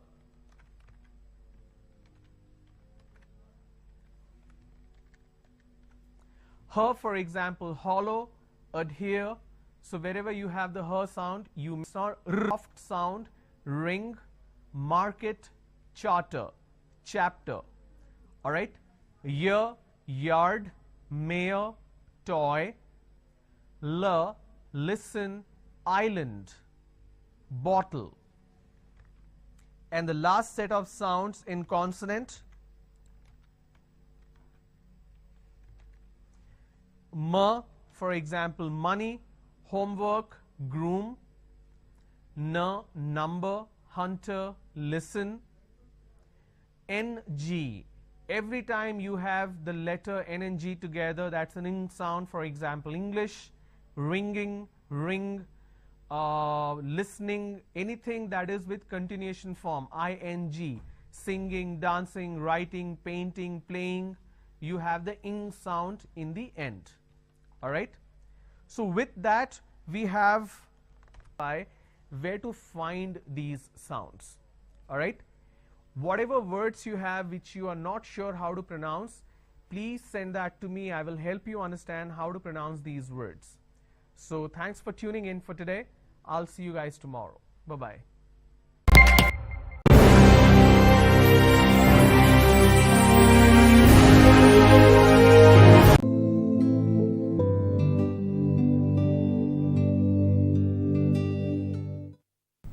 Good afternoon, welcome to today's session. This is brought to you by AP State Skill Development Corporation, and we are conducting this program especially for the employability skill centers. There's already a classroom session which has already started in various districts in AP, and we are also combining the blended training methodology which is online you're watching this live on Mana TV as well as the YouTube channel of Mana TV. Alright, so let's begin. So in the last session we spoke about the consonant sounds. I explained to you sounds in English language since we are speaking about oral communication. I explained how we have 26 letters in English alphabet system. There are 21 consonants and 5 vowels, but we have 24 consonant sounds and 15 vowel sounds. So 26 letters that you see, those are mere letters, but here we are talking about sounds. So we have 24 consonant sounds compared to 21 consonants and 15 vowels. I explained to you the 24 consonant sounds. I showed you the list as well as the example. I just want to take you through a quick recap to explain this again.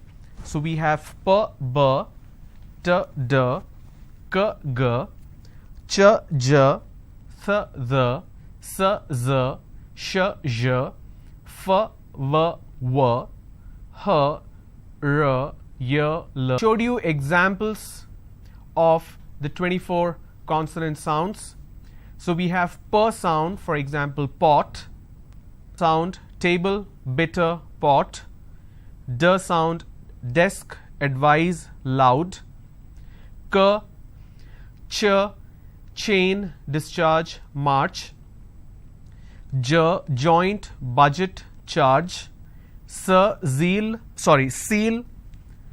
mistake, miss. Z, zoo, disown, breeze. Sh, shallow, location, brush. J sound, pleasure, beige. F, fun, often, tough. V, victory, level, brave. W sound, window, water or swift. H, hollow, adhere. R, for example, ring, market, charter. Y, yard, mare, toy. L, listen, island, bottle. M, money, homework, groom. N, number, hunter, listen.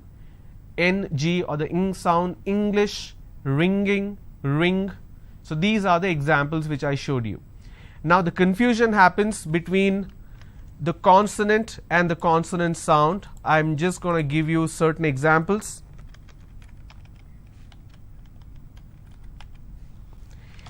For example, if you see the letter P, this is actually a P sound.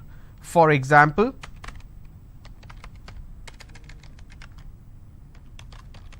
print. Now the letter P signifies P sound, but not always. For example, if I have the word which is photon,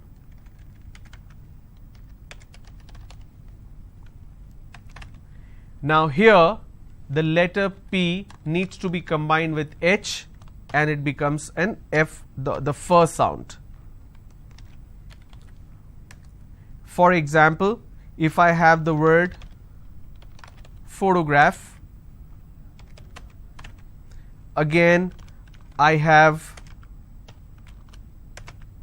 first sound. So just because I have the letter P doesn't mean I can pronounce this as P always. Alright. I also gave you example of ch sound.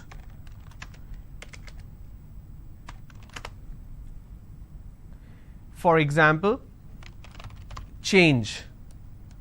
But when I have the word chemistry,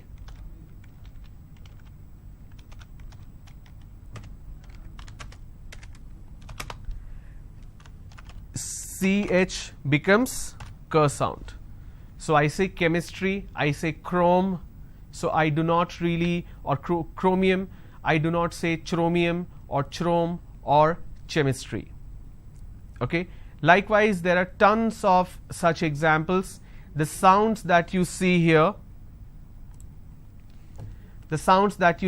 these are mere sounds, so don't look at it as a letter. For example, sir. Now, I can have a sound which is or I can have a word where sir is used as a sir sound, s is used as a sir sound. For example, solution. Alright, but if I have a word which is island, I don't pronounce this as Island, so s is silent here. Okay. For example, if I have a word which is pressure, just because I have two s, I can't say press sir, I can't say press sir. So here double s will become sh sound. So I say pressure. Alright. So you need to be very careful how to differentiate between a consonant and consonant sound. Every word that you pronounce will have a consonant sound, not mandatorily. There are certain words there are no consonant sounds at all. There is just vowel sound. For example, I, first person I. I don't have any consonant sound there, right? So a letter is a consonant, but a sound is a consonant sound, so there is a big difference. So any word that you pronounce, if the consonant sound is not fitting properly, that means you are making a mistake. Now, what are the common mistakes that we end up doing? We do a sound shift. So instead of using a particular consonant sound, we make a mistake and use a different consonant sound. These are the common mistakes or common problems that we face. We do a shift between per and fur, ver and were, sir, z, sir, sh, j, z. So we interchange this. So let me copy this and I will tell you what do I mean by this. I'm going to show you some examples.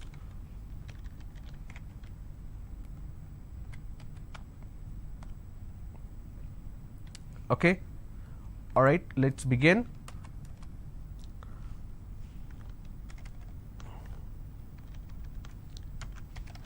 For example, if I have the word which is print, lot of people pronounce this as frint.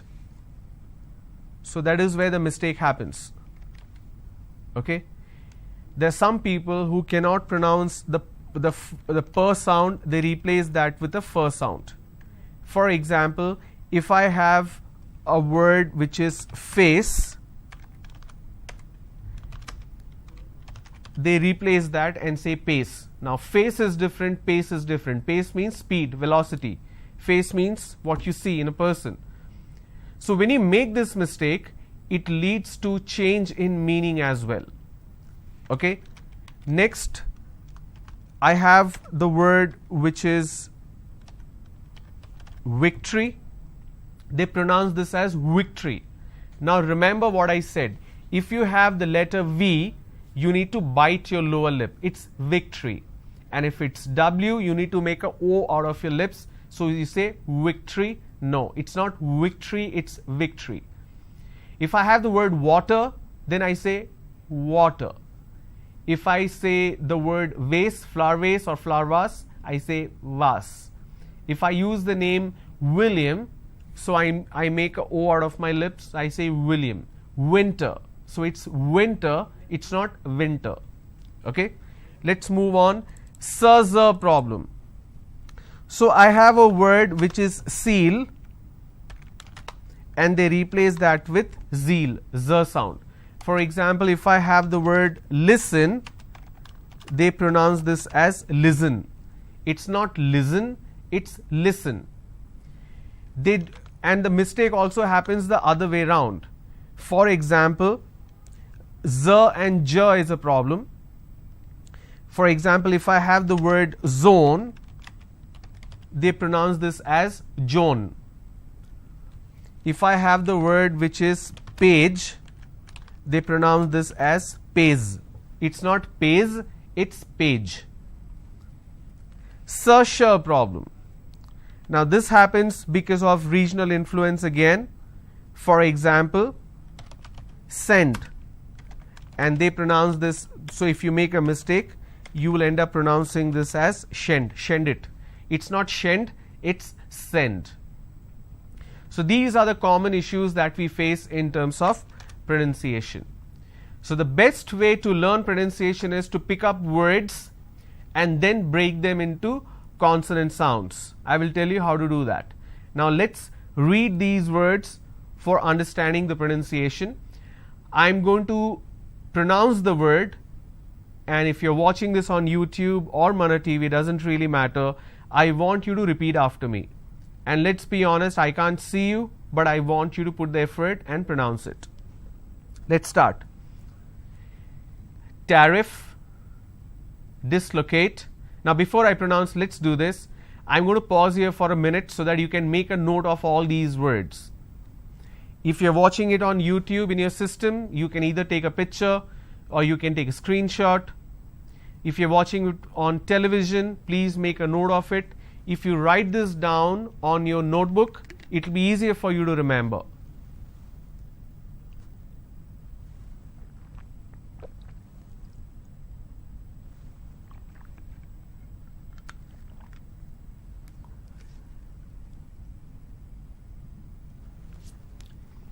All right, let's start. Tariff, dislocate, possibilities, leverage, discrimination, environment. It's not environment. Please stop saying environment. It's environment. The next is government. It's not government. Don't say government. It is government. Plurality, determination, derivatives, apartment, disagreement, dislodge. COUP is coup. It's not coop or coup, it's coup. Isolation, quarantine, gesture. A lot of people pronounce this as gesture. It's not gesture just because the letter G is there. It is gesture. Against. Don't pronounce this as against. It's against. Abbreviation. Annihilation.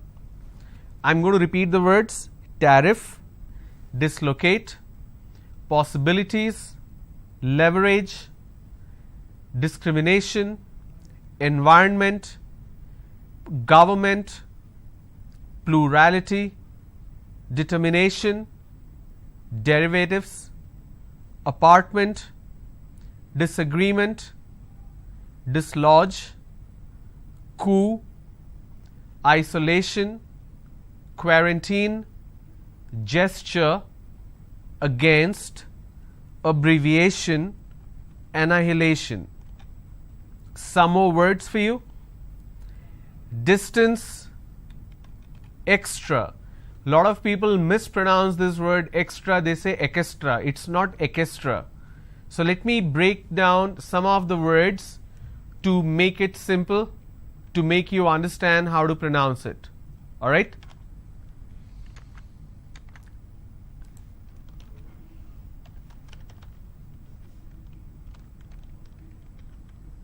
So this is the word. If I have to break it for your quick understanding, it's extra.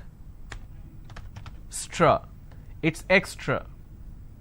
Now what mistake people do is they pronounce this as ekestra.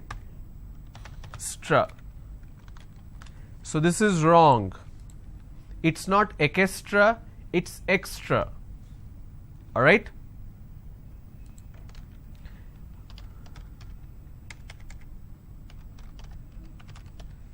Environment. Environment.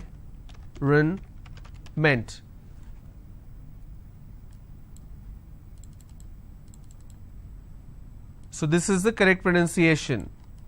Environment. And the mistake that you end up doing is you end up pronouncing environment. Now this is wrong. It's not environment, it is environment. So please make sure you're pronouncing it correctly. Another word, against. Now how do I pronounce this?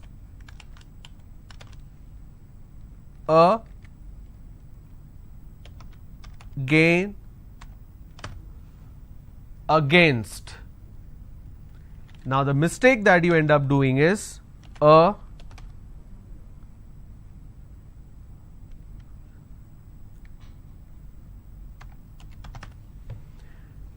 you end up pronouncing this as against. It's not against, it's against. Government. How do I pronounce this?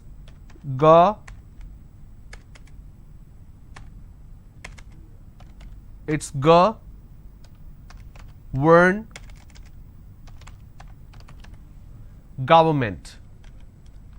And you pronounce this when you make a mistake as government. So don't say it's government, it's government. Environment, against, extra. Alright, let's go.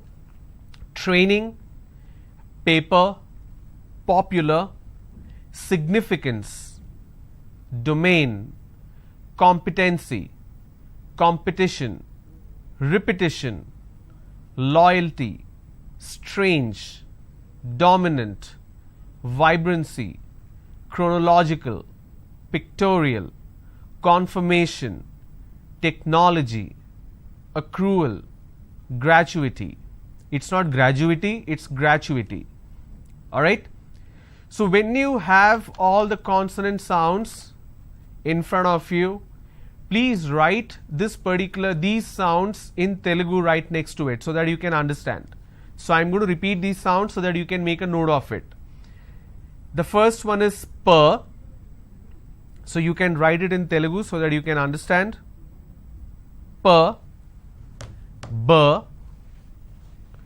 t, d, k, g, ch, j, th, the, s, z, sh, zh, f, v, w, h, r, y, l, m, n, ng. Okay? So if you're watching it live, if you felt that I'm too fast, go back to YouTube, replay this video and write it down. And the next slide, you will have the examples. So these are the entire list of consonant sounds. Now what we're going to do is, we're going to read a particular passage to make sure that we are understanding it right, and we'll pick certain words from the passage and we'll have a quick reading exercise. So let me look up something which is relevant for all of you. Okay, the internet doesn't seem to be working, so let me look up something from my database here.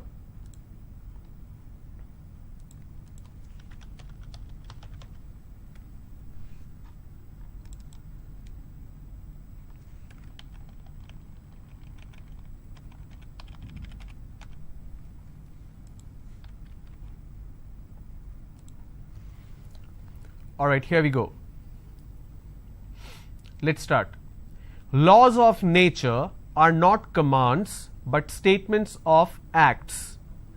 The use of the word law in this context, it's not context. So don't make a mistake there, it's not context, it's context.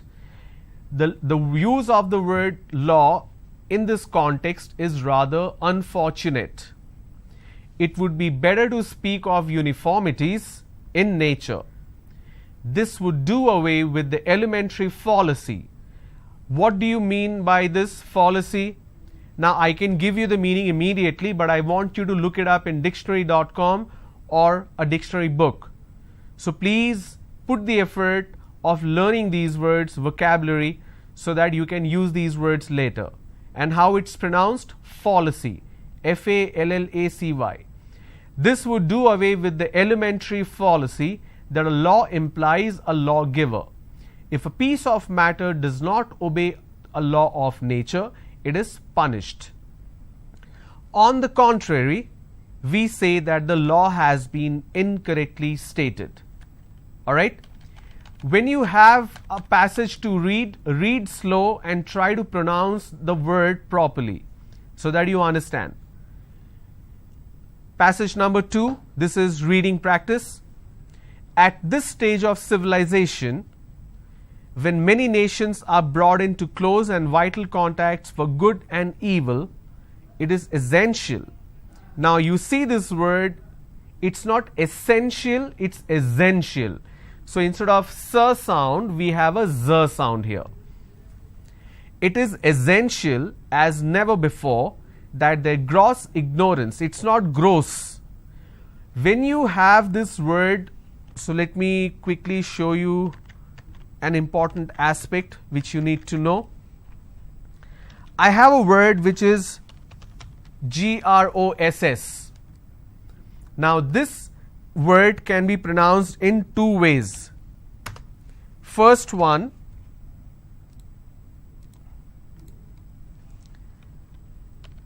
gr o s. I can say gross or I can say gr o s. Okay, this is your word and this is the pronunciation. Clear? Now pay attention what I am doing. This is very important for you to understand the importance of it. Okay. Now if I am pronouncing this as gross, it means it's dirty or vulgar. Okay. If I say gross, that means it's a total before net. For example, you are earning, say for example you are working somewhere and you are earning some money and that money is 10,000 rupees. Now your gross income is 10,000 rupees. On this 10,000 there will be 10% tax deducted as at source, TDS. So your gross is 10,000 minus 1,000 tax is 9,000. So 9,000 is the net on hand. But before that it is gross, which is before the net, or it's also a subtotal. Clear? So the word is same, the spelling is also same, gross, but the way I pronounce it, the meaning changes. You got to be very careful. So let me give you an example here.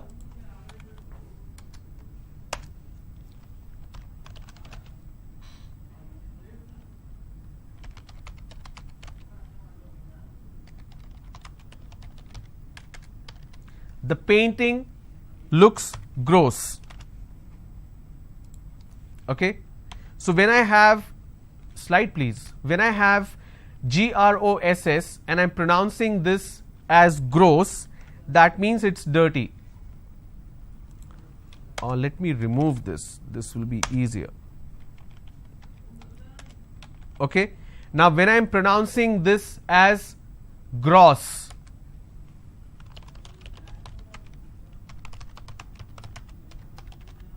the gross income was 8,000 rupees.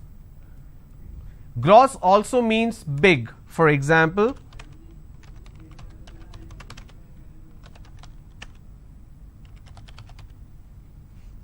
just a moment. Okay. All right. So let's look at the passage again.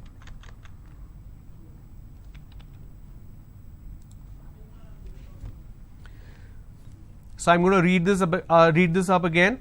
At this stage of civilization, when many nations are brought into close and vital contact for good and evil, it is essential as never before that their gross ignorance of one another should be diminished that they begin to understand a little of one another's historical experience and resulting mentality. It is the fault of the English to expect the people of other countries to react as they do to political and international situations. Our genuine goodwill and good intentions are often brought to nothing because we expect other people to be like us.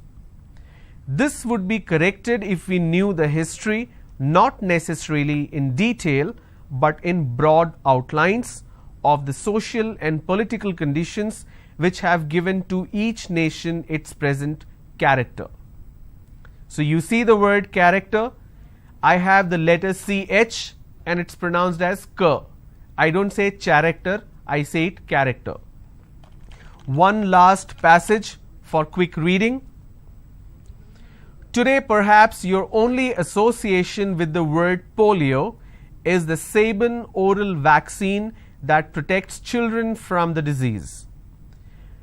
55 years ago, this was not so. The dreaded disease, which mainly affects the brain and spinal cord, causing stiffening and weakening of muscles, crippling and paralysis. It's paralysis, it's not paralysis, it's paralysis. Paralysis, which is why I am in wheelchair today. If somebody had predicted when I was born that this was brothers and sisters with huge 23-year gap between the first and last. I was so fair and brown haired that I looked more like a foreigner than a Dawood Bohri. I was also considered to be the healthiest of the brood due to practice. So that's all about the consonant sound. You can replay the video on YouTube and practice these words. We go ahead and talk about vowel sounds. I just want to leave you with the information that we are only going to talk about 3 different kind of vowel sounds: long vowel, short vowel and diphthong. Even though we have triphthong and some more categories, it's not really practical for quick understanding, so we will limit our learning only to these 3. Now, as a part of your practice, what I want you to do is take any of these words which is listed. Say for example, let me just take 2 to 3 words.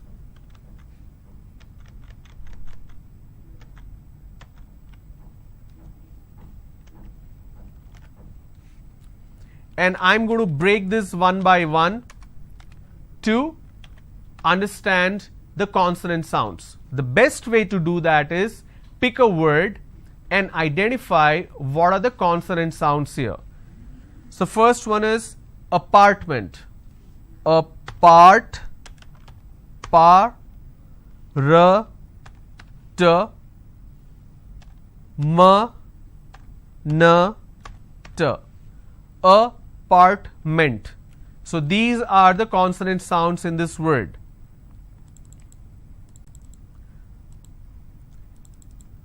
Next, disagreement. D, s, disagreement. So we have g sound here, then r, disagree, m, n, t. Disagreement. Starts with a d sound. D, s, l.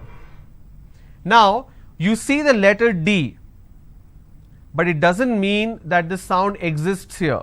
So please don't get confused there. Okay? D, s, l, j. Even though the letter J is absent, but this letter G carries the j sound. Okay?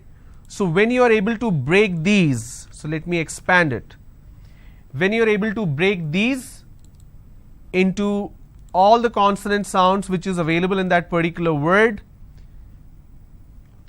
you will be able to master, or you will be able to understand how consonant sound works. So apartment, a is a vowel sound, so we left that. Apartment.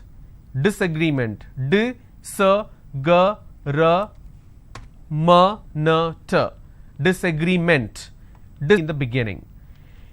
We don't have the letter J, but the G carries the function of J. Likewise, you need to break these words into all the consonant sounds so that you understand it better.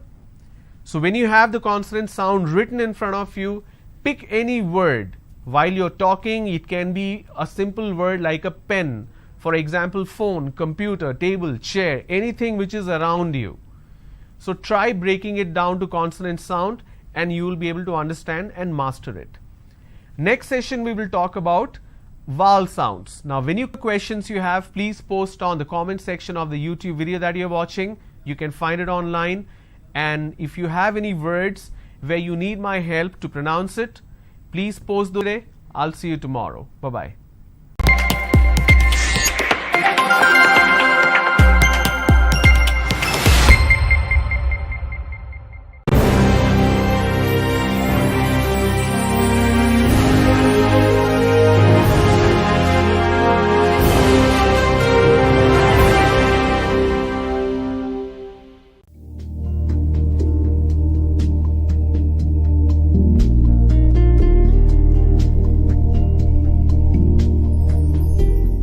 Good afternoon everyone, welcome to today's session. So we are continuing with the second pillar of oral communication, which is grammar. Yesterday I spoke about the various parts of speech. I gave you examples on noun. So today we're going to talk about pronoun and adjective, adverb, and so on and so forth. In the later part of the session, we're going to have the call lines open. So if you're watching this either on YouTube live or Mana TV live, please dial the number. You will see the number little later. So you can call and ask your questions, anything in terms of pronunciation or grammar for English communication. So let's begin. We are talking about pronoun. Like I said, pronoun is a substitute for noun. You can't be using noun again and again. So that's why we have pronouns, which substitutes the noun. So it's a part of speech which is used in a place of noun or noun phrase to avoid repetition. Examples of pronouns: I, you, we, they, he, she, it, me, us, them, him, her, this, those. So sentence as an example: Mohan is tired, he wants to sleep, but I want him to finish the assignment. So instead of using the Mohan name again, for example, if I say Mohan is tired, Mohan wants to sleep, but I want Mohan to finish the assignment, instead of using the name again twice, I can use pronouns, which is he wants to sleep, but I want him to finish the assignment. So when we talk about pronouns, like I said, it replaces the noun or noun phrase, but there is also an aspect of singular and plural. For example, if I'm talking about one person, I can just say him or he or she, but or him or her, he or she, or it. Now, in case if the count is plural, more than one, then it multiplies. So I can't be using him, I can't be using he, she, I'm supposed to use they or them. So let's look at some quick tests to understand how to use it. The first question: Hari's mom asked Dash to clean the garage. So Hari's mom asked he to clean the garage or him? So obviously the correct answer is him. Hari's mom asked him to clean the garage. It's not garage, it's garage. A student at an all-boys high school should be on Dash best behavior. Now here there is an element of subject-verb agreement. The student, here it says a student, right? Now a student is singular. So a student in all boys high school. So the all boys high school, the entire school has only boys, but the subject here is one student. So a student at an all boys high school should be on his best behavior. So it's there. THERE is also there. THEIR is also there. Let me quickly clarify this. A lot of people do not understand and they interchange this. Okay. So there, THEIR is a possession noun. There is a preposition. So please do not get confused here. Both are pronounced the same way. For example,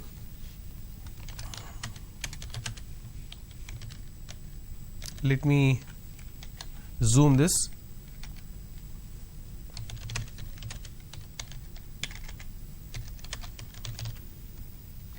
Please keep the book there. Okay. So there is basically a particular place. So that's why it's a preposition. Now when I say there is THEIR, that's a possession noun.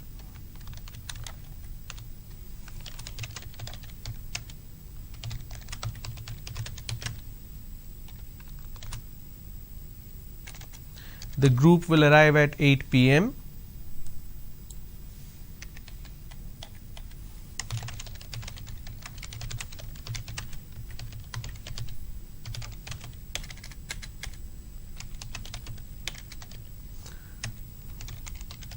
And they will make their arrangement. Whose arrangement? Their arrangement.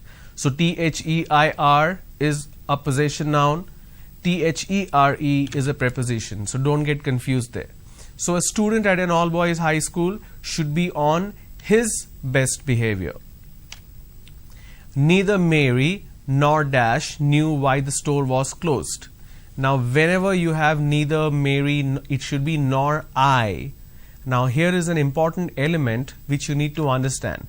In case if I am talking about more than one person, that includes me as well. So I as a first person. So here is an example. So if I am talking about 2-3 people or even 2 people, and that includes me in the list, we always make a mistake. We put ourselves in first, or we use ourselves first person as I. For example, Harsha, Subhash and me went for shopping. Now that sentence is incorrect grammatically. Let me show you why it is incorrect.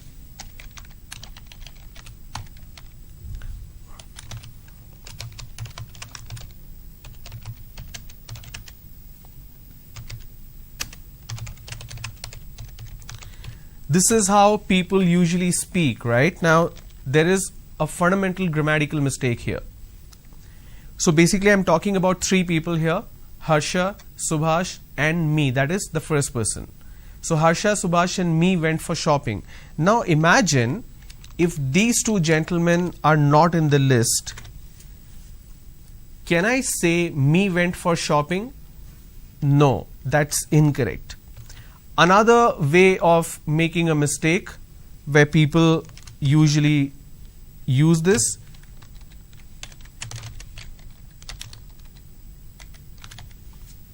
me, Harsha and Subhash went for shopping. Now here again, if I remove these 2 gentlemen, it still becomes me went for shopping, which means this is incorrect. So what am I supposed to do? The correct form is I went for shopping. Now whenever you are talking about one person, that is yourself, first person, I went for shopping is fine. But in case if I am adding another person, even 1 or 2, so it becomes Subhash and I went for shopping, or I can add more number of people, Harsha, Subhash and I went for shopping. So whenever you're talking about yourself in a group and you have to specifically mention the persons as well as yourself, you will always, or the first person will always be in the end. Okay. So here, neither Mary nor I knew why the store was closed. I can't say me knew why the store was closed. No, the correct form is I knew why the store was closed. That's why I is the correct option here. Next, after the training, you and Dash must discuss a few things. Again, same situation. After the training, you and I must discuss a few things. Alright. Now, moving on to adjective. Now every noun, when it gets qualified, when I'm adding a quality or a type to a noun, that is basically adjective as a part of speech. So an adjective describes, modifies or gives more information about a noun or pronoun as well, because pronoun is a substitute for noun. Examples: big, happy, green, young, fun, crazy, tree, all these are adjective. For example, the little girl had a pink hat. Now the girl is noun, so let me take this example.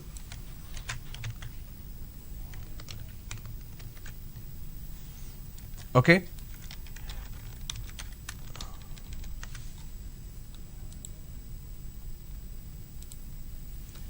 I hope you can see that's blue.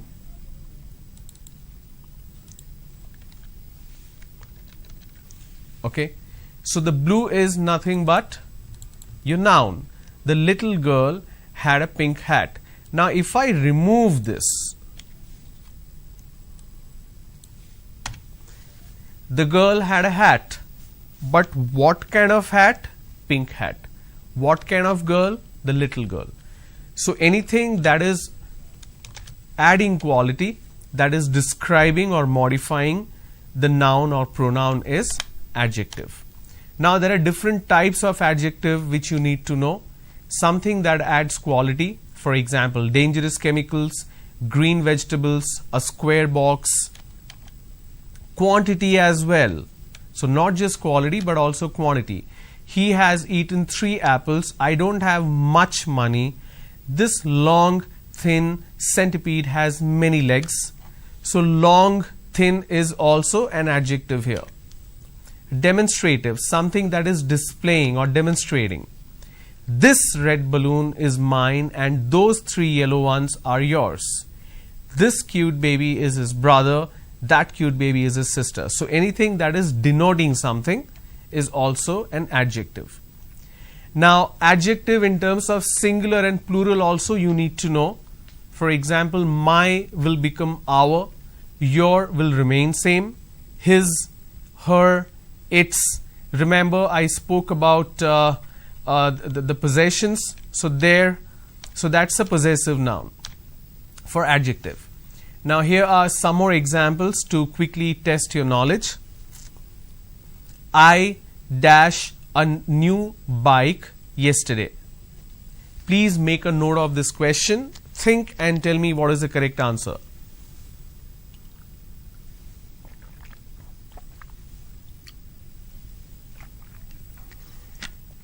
I bought a new bike yesterday.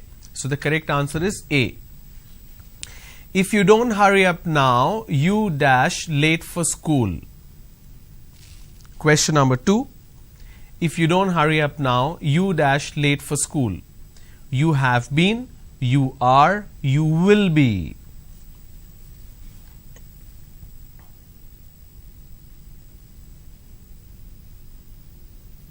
Okay, the correct answer is C, you will be.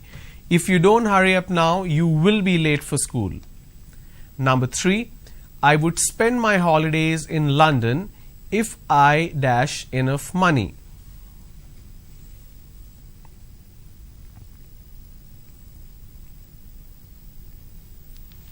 I would spend my holiday in London if I had. Now if you already have, then you will be in London. Had because you actually don't have. If I had enough money. Number 4, they dash water sports.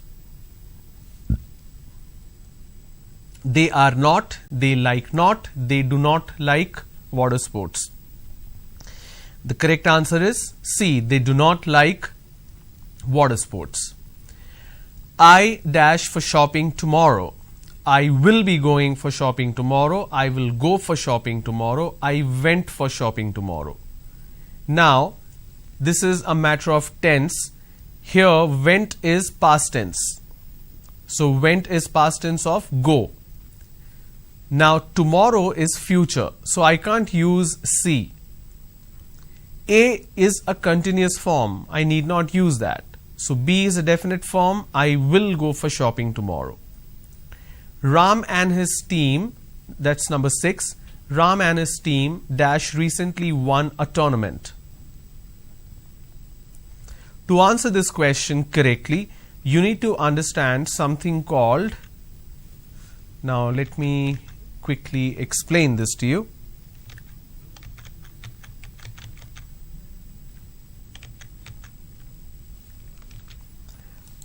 I'm not sure how many of you have heard this particular term.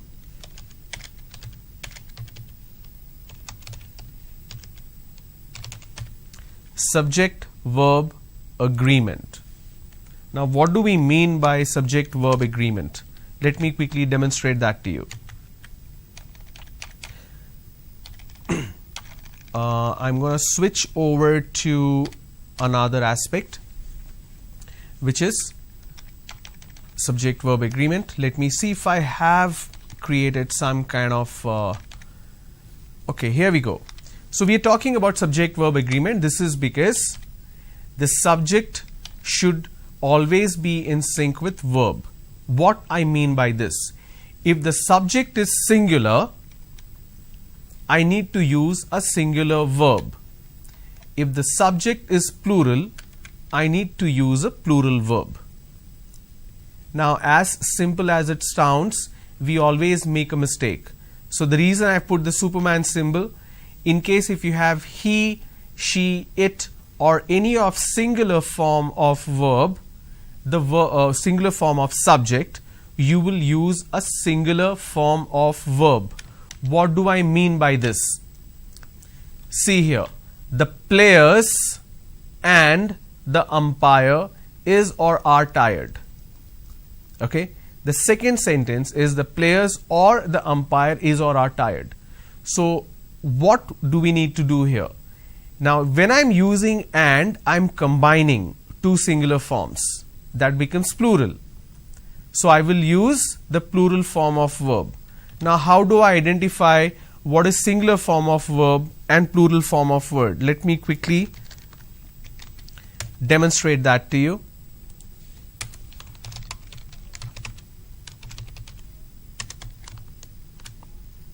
So if you want to use a singular verb, add s.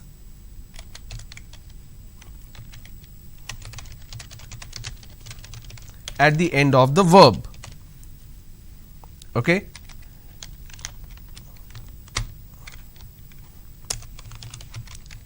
Example: plays, works, sings. Now, in case if I have to use the plural form, now when I have to use a plural form, if I have to use plural form, drop the s at the end of the verb, which means if I have to talk about the same examples, I will remove the s at the end of the verb. So remember it that way. If it's a singular verb, add s. If it's plural verb, drop the s. So in case if your subject is singular, use s at the end of the verb. If the subject is plural, drop the s at the end of the verb. Okay, let me show you some examples to help you understand this better.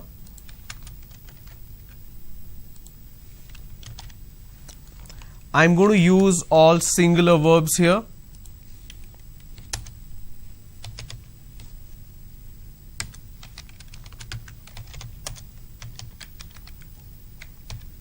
He plays cricket.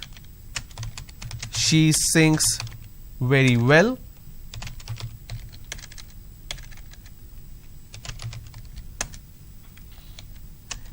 It rains every evening.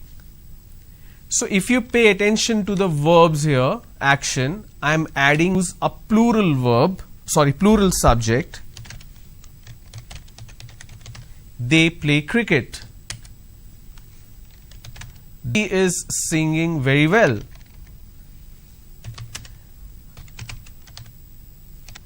Is in terms of a climate for plurality, so we'll leave it at that. Okay. So when umpire is tired or are tired, combining these two, even if it's player and umpire, I'm combining. But in the second case, this is where you will get confused. The players or the umpire is tired or are tired. Here if it is or, after the or, the subject, the closest subject is umpire, which is singular form, and if I have a singular subject, I will use singular verb. Okay. So when we look at some more questions, you will be able to identify more such situation. Now when you see a question, you will be able to identify what should be the correct answer. Alright. So let's move on. Let's look at this question again. Number 6. Ram and his team dash recently won a tournament. Now this is a trick question because Ram is part of the team and team is a collective form, it just won. Ram and his team have recently won? No. Ram and his team has, because it's a singular form. The subject is singular, so I'll use has. Number 7, please make a note of this question. They dash put in all the hard work for the success of the team. They dash put in all the hard work for the success of the team. Now they is a plural form.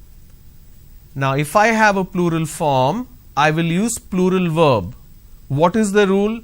Drop the S. So I have this particular verb which doesn't have an S. So I will use they have put in all the hard work for the team. Number 8, I think we dash the training session next quarter. Now next quarter means it's in the future. I think we dash the next session, the training session next quarter. I think we begin. No, we will begin the training session next quarter. We are beginning. No, that's not the right form. We are going to begin. That is again a incorrect form because it's a transliteration. So we will begin the training session next quarter. Tomorrow we dash at 2 p.m. Tomorrow we will meet. We meet. We are going to meet. We are meeting. So number 9, this is very easy. So look at the question and think what is the correct answer.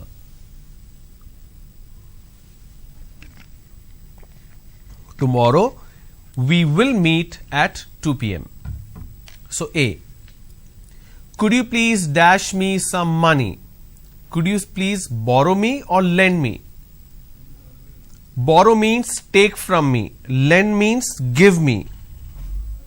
So could you please lend me some money? Number 11. I don't mind dash if you are tired. I don't mind to drive. I don't mind driving. I don't mind to be driving. I don't mind drive. So number 11, look at it, think and answer. I don't mind driving if you are tired. So option B. They arrived dash we were having dinner. They arrived while we were having dinner, when we were having dinner, during we were having dinner, for we were having dinner. So number 12, think what is the correct answer, and meanwhile you will see the number flash on your screen, 040-2354-0326, or the toll-free number 1-800-425-4039. If you have any questions about the portions that's been completed so far, which is pronunciation and a little aspects of grammar, if you have any questions, please call and ask your question. I will provide you the answer. Alright. So let's continue with number 12. They arrived while we were having dinner. So A is the correct answer. Number 13. They have sold dash car which they won in a lottery. They have sold dash car which they won in a lottery. T-H-E-R-E there, T-H-E-I-R there. This is fairly easy. I just spoke about difference between preposition and possession noun or pronoun. But here it's a trick question. The correct answer is C. In this case, they have won the car in the lottery. So denotively speaking, C is the correct answer. They have sold the car which they won in a lottery. Number 14. I dash worked for this company since 1998. I worked, I am working, I work, I have worked. Now, to answer this question, we need to understand something fundamental. Now, let me explain. This is one mistake where a lot of us get confused or make a mistake. From versus since. Okay. This is a preposition in terms of time. If I am using from,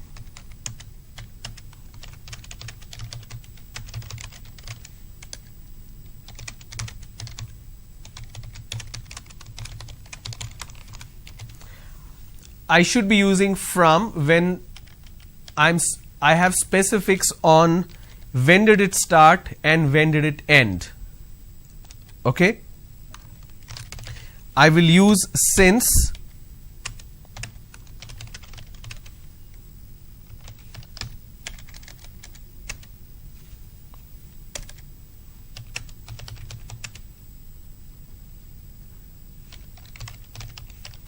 when the stated time continues. What do I mean by this? Let me show you an example.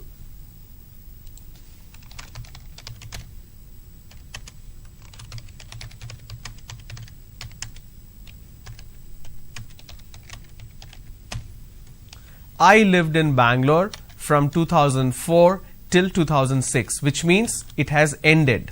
So I can use the word from.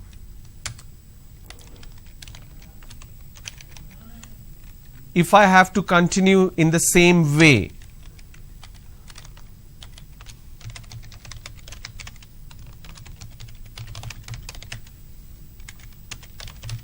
I am living in Hyderabad since 10 years, which means I am still living there, which means the time is still continuing. Okay. So question number 14, when you look at it, I dash for this company since 1998, which means I am still working there. So the correct answer is B. I am working for this company since 98. Number 15, she dashed me to help her develop an IT training program. She has asked, she have asked. Can I use have? I just spoke about subject verb agreement, right? I can't use have because she is a singular form. She has asked me to help her to develop an IT training program. So option A. So verb types, verb is action. It signals an action, an occurrence or a state of being, whether mental, physical or mechanical. Verb always expresses activity, right? Anything in terms of action. Verbs in English have 4 basic parts. Now pay attention. The base form, the ing form, which is a continuous form, the past tense form, the past participle. Now something that you need to remember, we have studied all this in our school, right? We went through basic grammar in our school days, but we don't really remember the rules, but we only remember the usage. Look at it this way. There is something that has already happened, which is past. There is something which is present, a perfect present or continuous form. For example, I am talking, which means it's going on right now. Or I will talk tomorrow, that's a future tense. I spoke yesterday, and that is past tense. Any action that we are talking about, that action has to be relative to a time. Has it happened? Is it happening now, or will it happen in the future? Okay, so keep that in mind in terms of these aspects. A verb has to be in sync with tense. Let's look at some examples. The lines are still open, so please do call. It starts with an expression, hi, I dash you in a long time. How have you been? I was seen, I saw, I haven't seen, I hadn't seen. So think and answer what is the correct answer for question number 1.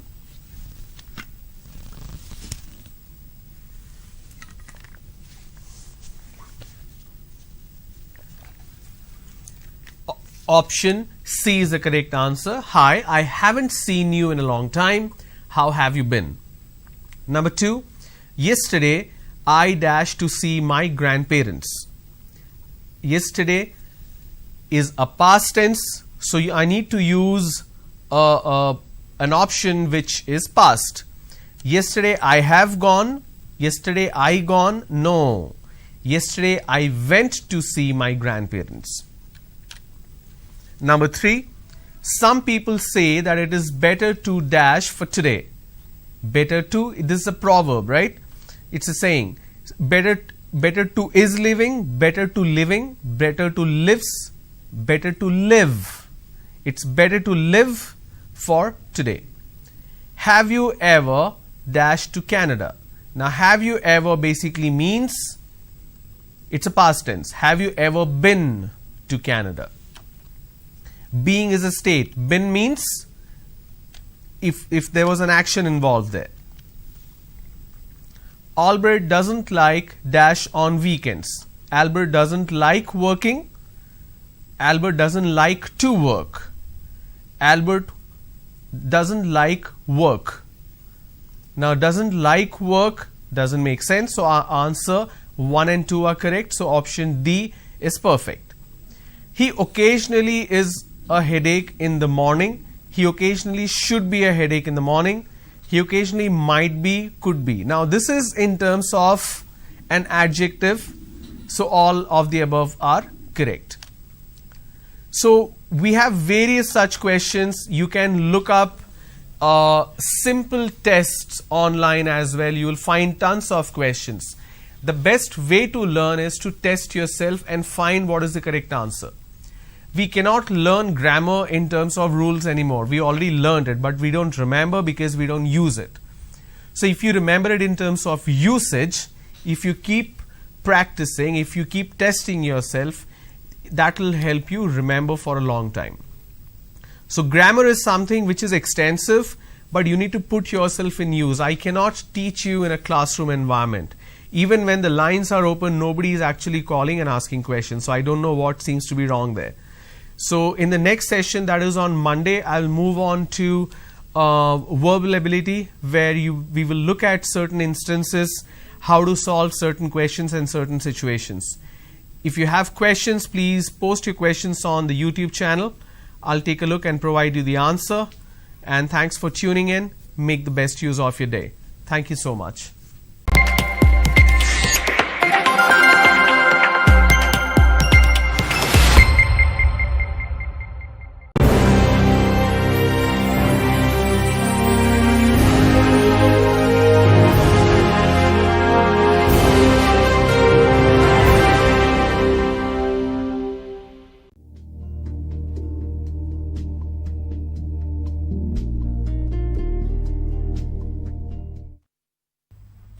Good afternoon, everyone. Welcome to today's session. I hope you had a great festival back home.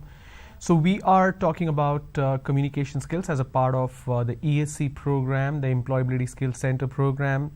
Now this program is getting beamed across the state of Andhra Pradesh. You can either watch it on the satellite television, Mana TV, as well as the YouTube channel of Mana TV. You can watch it live on YouTube. And in case if you have missed, you can look it up in the playlist of Mana TV and you can watch the program and pose your questions. Now, This program, as a part of the initiative of AP State Skill Development Corporation, is meant to bridge the gap between what the students have in terms of the skills and competencies and what the industry is looking for. And one very essential and critical aspect of that is communication skills. So I had been speaking about communication, where I spoke about the 4 fundamental pillars of oral communication. I am on the first pillar, which is pronunciation. Today we'll talk about the last segment of pronunciation, and then we'll move on to grammar.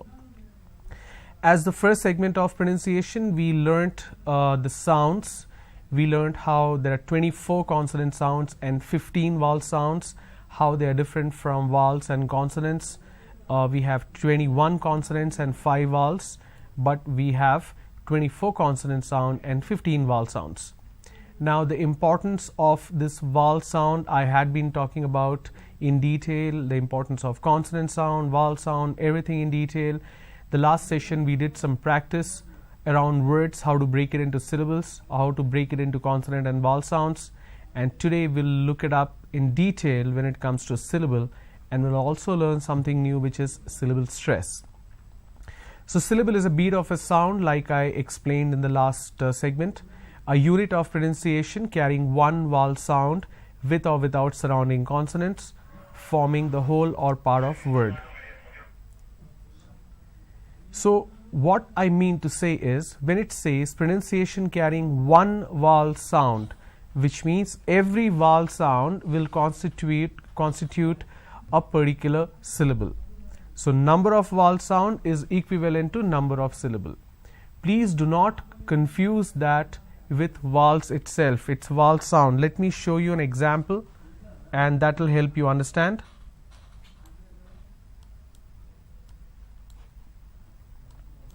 Let me expand this a little bit so that you can see it clearly.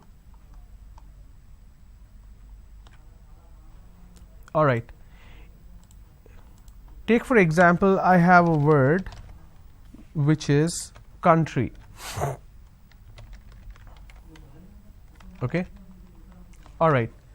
Now, how many consonants do I have? I am only talking about consonants and not consonant sounds. So I have C, N, T, R, Y. So C, N, T, R, Y, these are consonants. And vowels, I have O and U. Now, let's look at how many consonant sounds we have.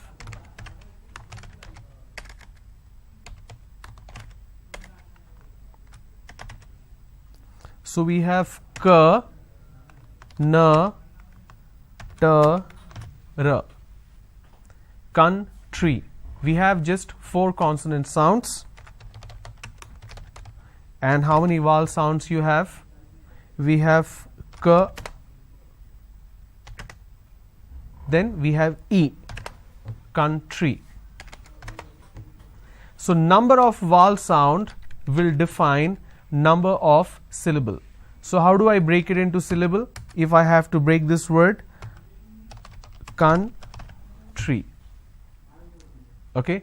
Now I may have a word where there are multiple or say more number of vowels but less number of vowel sounds. Let's quickly look at one such example.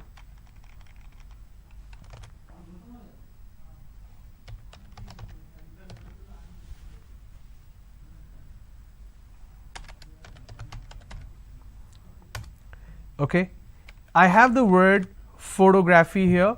It's actually pronounced as photography. Now, how many consonants do I have here? I have P, H, T, G, R, A, P, H, Y. These are the consonants. What are the vowels? I have O, then I have O again, then I have A. So O, O, A. Okay. Now if I have to break it into syllables, I pronounce this as pho, to, Graphy. How many syllables do I have? I have 4 syllables, but I have only 3 vowels. So number of vowels doesn't signify number of syllable. Number of vowel sound signify number of syllable. So let's see how many vowel sounds do we have. So I need to break it into all the sounds.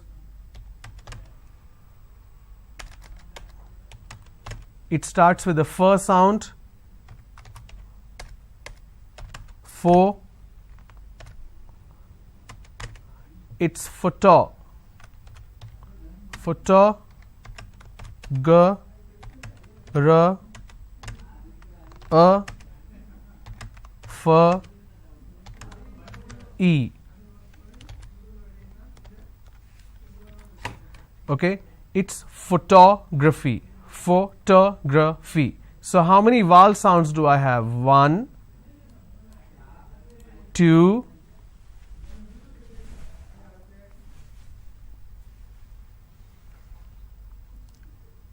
3 and 4. So photography. Please remember, this is where most of us make mistakes. Vowel sounds are equivalent to number of syllables. So we have 1, 2, 3, 4. We have 1, 2, 3, 4. Photography. When you master this entire art of understanding consonant sound, pronunciation will be absolutely perfect. The reason people fail to understand when somebody else is speaking is because of 2 to 3 reasons. One is you do not have the right pronunciation. One word may sound like something else, and we make a mistake in terms of comprehension. Grammatically, you may not be saying the right thing, and again in terms of tense, in terms of verb, singular, plural, you make a mistake and it conveys a different meaning. You may not be using the right word in terms of vocabulary. When I talk about vocabulary, I'll give you a lot of examples where we end up using wrong words without understanding the context. And then we have fluency. Now fluency will come when you have the right pronunciation, right grammar, and the right vocabulary. Okay, let's continue.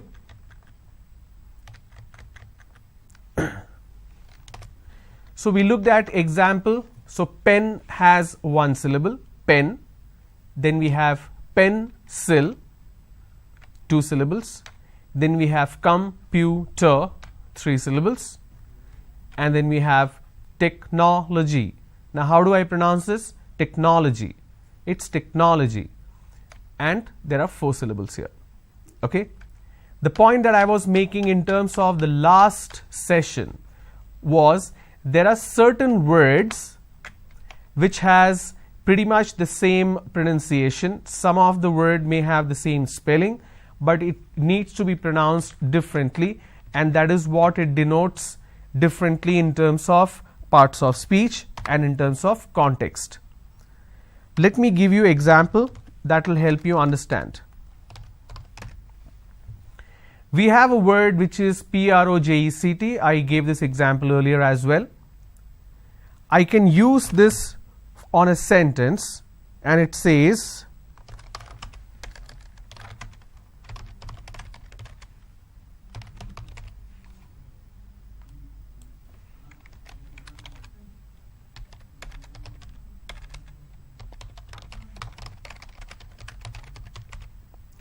please project the presentation on the screen. It's not in the screen, it's on the screen. I can either use this particular sentence. Let me change the color so that you can understand that this is an example. Or I can say, please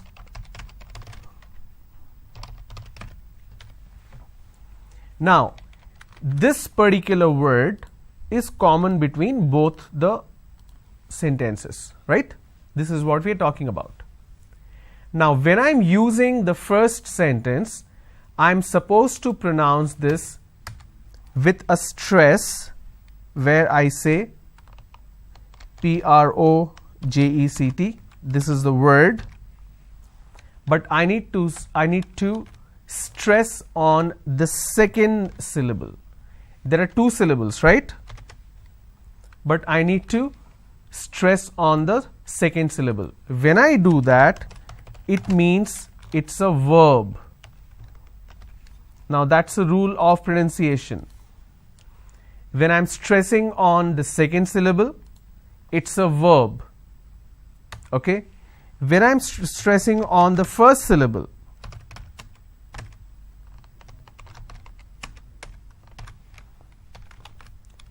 say for example, I'm stressing on this particular syllable, the first syllable, which is pro, that becomes a noun.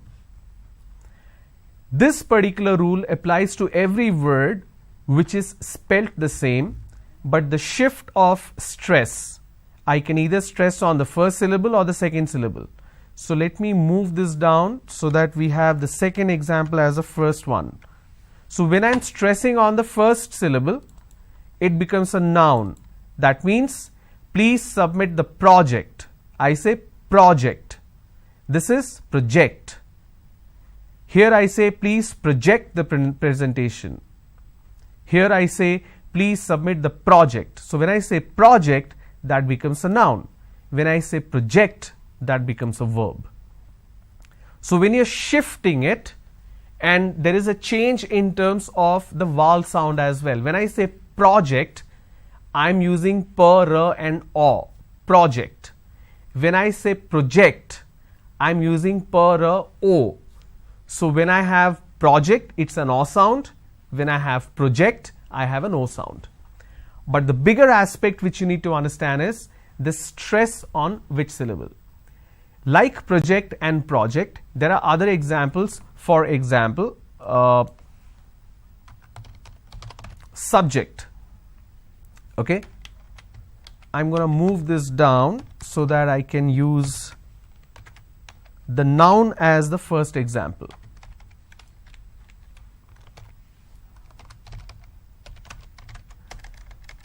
So let me use the example.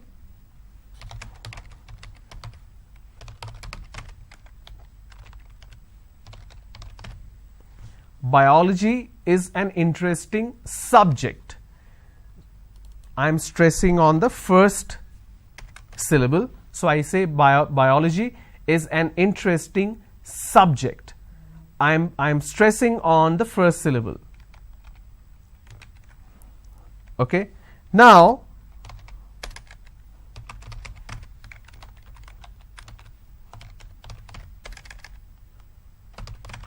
I'm using another example.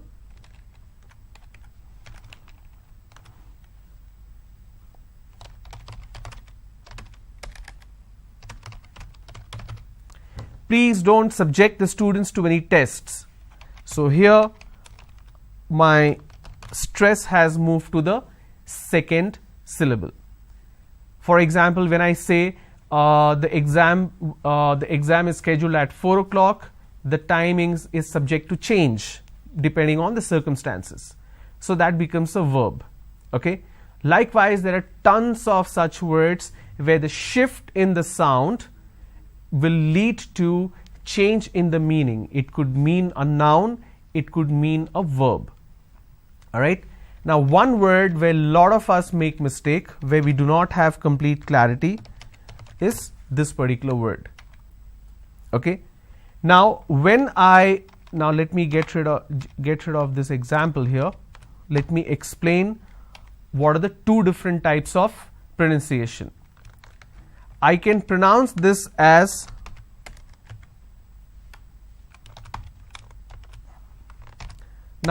first of all, there are two syllables, right?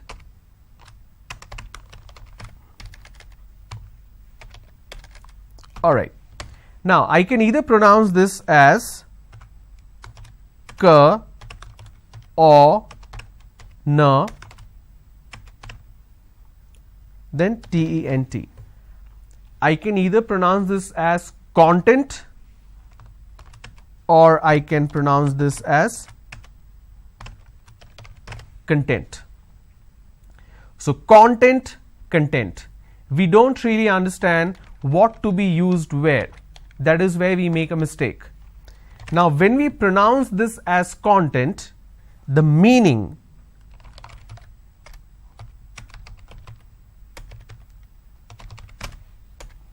it means an ingredient or index. For example,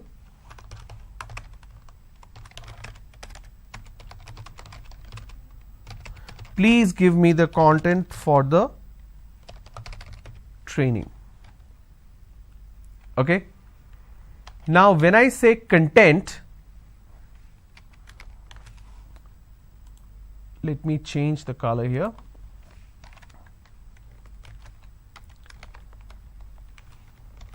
Now when I say content, this means being happy. For example,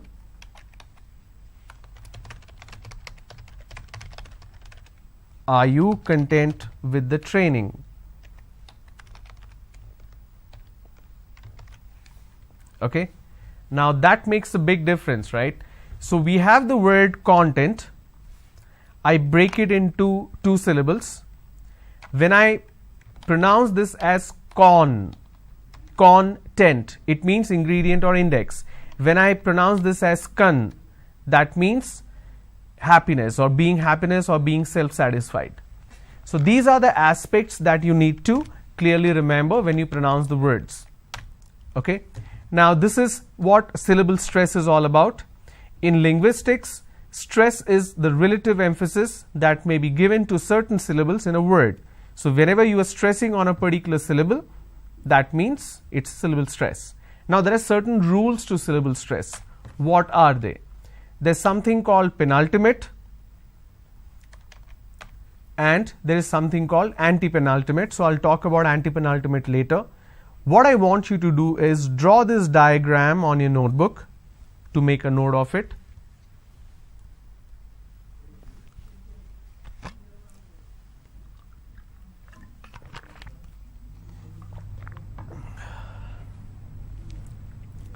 Penultimate means last but one or second last, right?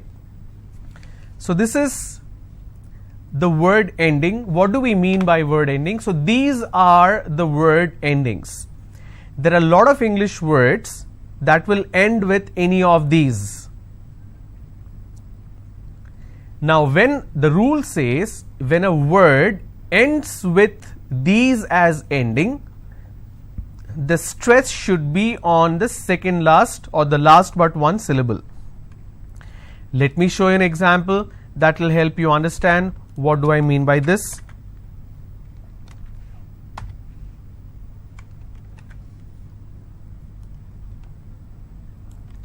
Okay, we are learning about, let me bring this down. Which rule we are looking at? We are looking at penultimate rule. When you have any word that's ending with IC, IOUS, EOUS, SION, TION, the stress should be on the second last syllable.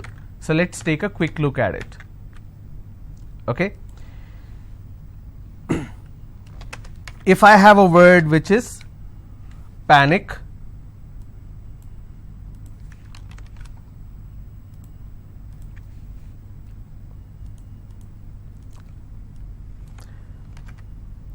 I will quickly change the format so that you can understand this better. Panic, tragic, magic,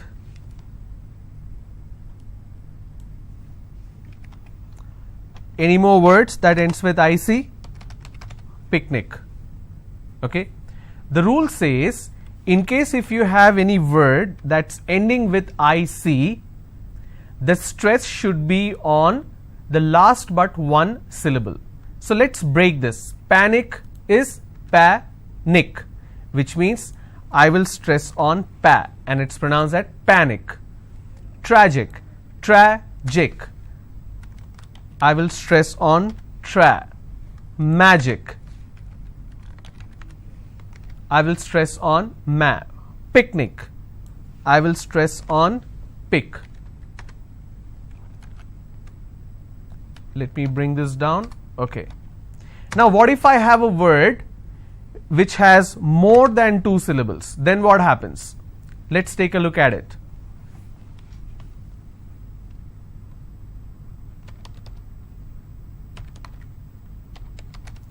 Geographic. How many syllables do I have? Ge-yo-gra-fic. And the rule says if I have a word ending with IC, I need to stress on the second last syllable. So I'll pronounce this as geographic. If I have another word, photographic, somebody has a photographic memory. So what are the syllable break? It's pho-to-gra-fic. And since it's ending with IC, I will stress on gra.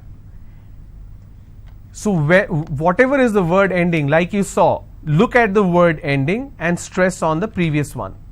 So this is the word ending syllable, this is the previous one. Okay, let's look at IOUS now. Examples: pious. Now since this itself is a complete syllable, so it will not apply here. Okay. Conscious. How many syllables do I have? 2. And I will stress on conscious. Okay. Precious. How many syllables again? Precious. I will stress on pre. Same thing applies for EOUS as well. For example, I have a word gorgeous. So gorgeous, 2 syllable, I will stress on gore. SION, tension, pension. So how many syllables in tension? 2. Tension, I will stress on 10. If I have pension, I will stress on pen. So basically wherever I have this particular word ending, I will stress on the previous syllable. TION, again the same example. Station, so I will stress on stay. If I have more number of syllables, information, first I will break it, information. So where do I stress? I will stress on may. Information. If I have the word question, how many syllables? 2. Question. Alright, and I will stress here, question. Clear? So the rule says if I have a word which is ending with any of these, the stress will be on the previous, the last but one. The second rule is anti-penultimate. Now what do we mean by anti-penultimate? In penultimate we have from the end the second one, anti-penultimate is third one. So the dot has moved, which means it will be the third one from the right. Now what are these sounds? Let's quickly take a look at it. These are the word endings.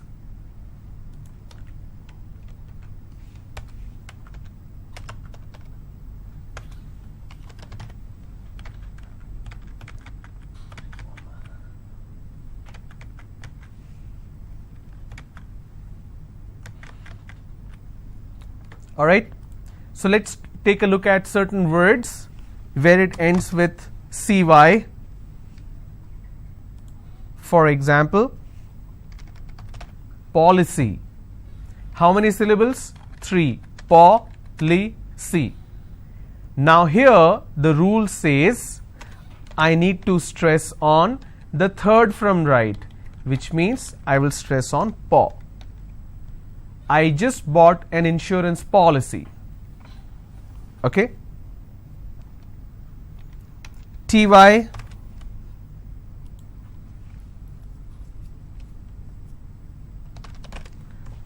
What if I have a word which is city, which only has 2 syllables? It will still take the stress on the first one. Okay. ICAL.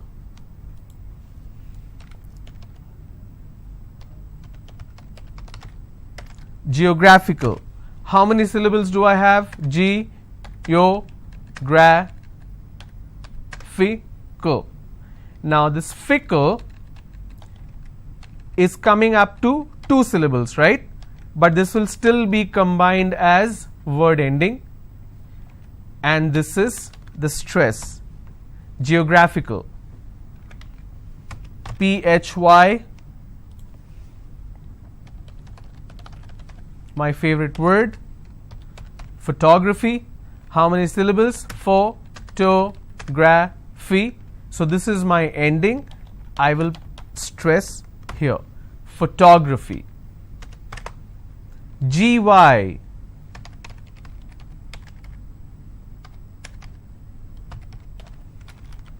Technology. How many syllables do we have here? Technology. This is the ending. So I leave one, then I go to the next, and I pronounce this as technology. Meter.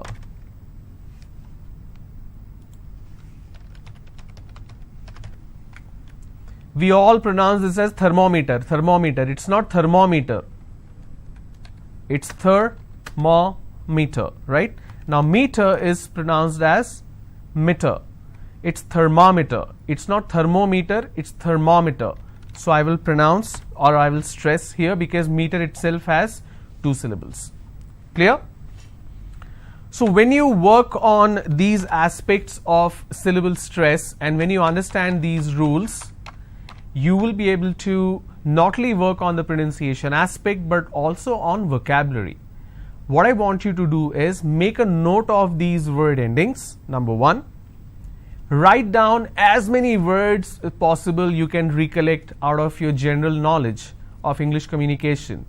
For example, I have the word which is ending with IC. Like I said, picnic, traffic, magic, tragic. Likewise, how many words can you think of? Write down those words, then practice the pronunciation.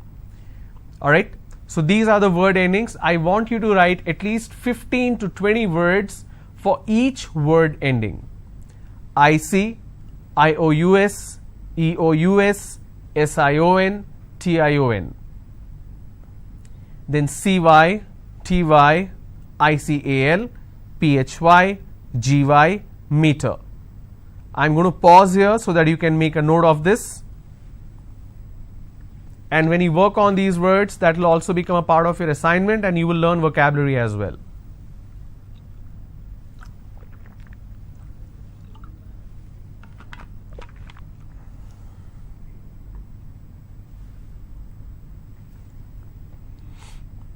Alright, so I hope this was helpful. Now, pronunciation recap. We learnt about communication tree, how we need a language, language broken into sentences, sentences into words, words into sounds. We learnt about consonant sound. We have 24 consonant sound and 15 vowel sound. We also learnt syllable, which is a unit of sound in every word, and syllable stress. So we are done with the first pillar. Now we move on to the second pillar, which is grammar. Now, what do we mean by grammar? It's a system of a language, rules of a language. Now, why do we face problem in terms of grammar? That is because of mother tongue influence. For example, if I'm thinking in a particular language, I do a literal translation to any other language that I'm speaking in. So what happens is the word order gets changed. When the word order is changing, it leads to grammatical issues, it leads to comprehension issues, whoever is hearing you or listening you. So when we are thinking in a language, we cannot directly translate or literally translate to any other language. That it doesn't work like that. For example, I spoke about this particular Telugu word, which is Yendukante. I hear a lot why because. When people talk, they keep using why because, why because, why because. That why because they use, because they are using a Telugu word directly translated into English. Please don't do that, because it does not make sense, right? Like we ask, what is your good name? Now, there's nothing called a good name or bad name. It's just a name. So this happens because of mother tongue influence, and mother tongue is a language which we learn from childhood, and that is a language in which we are thinking, our subconscious mind. All right. So it leads to a change in word order. It leads to loss of sentence integrity, misinterpretation, and miscommunication. Now we need to understand the parts of speech. I'm going to shift over to another module which I have prepared for you guys.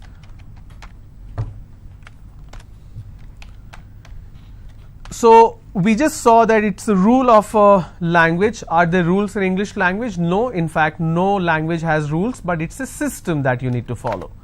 Okay.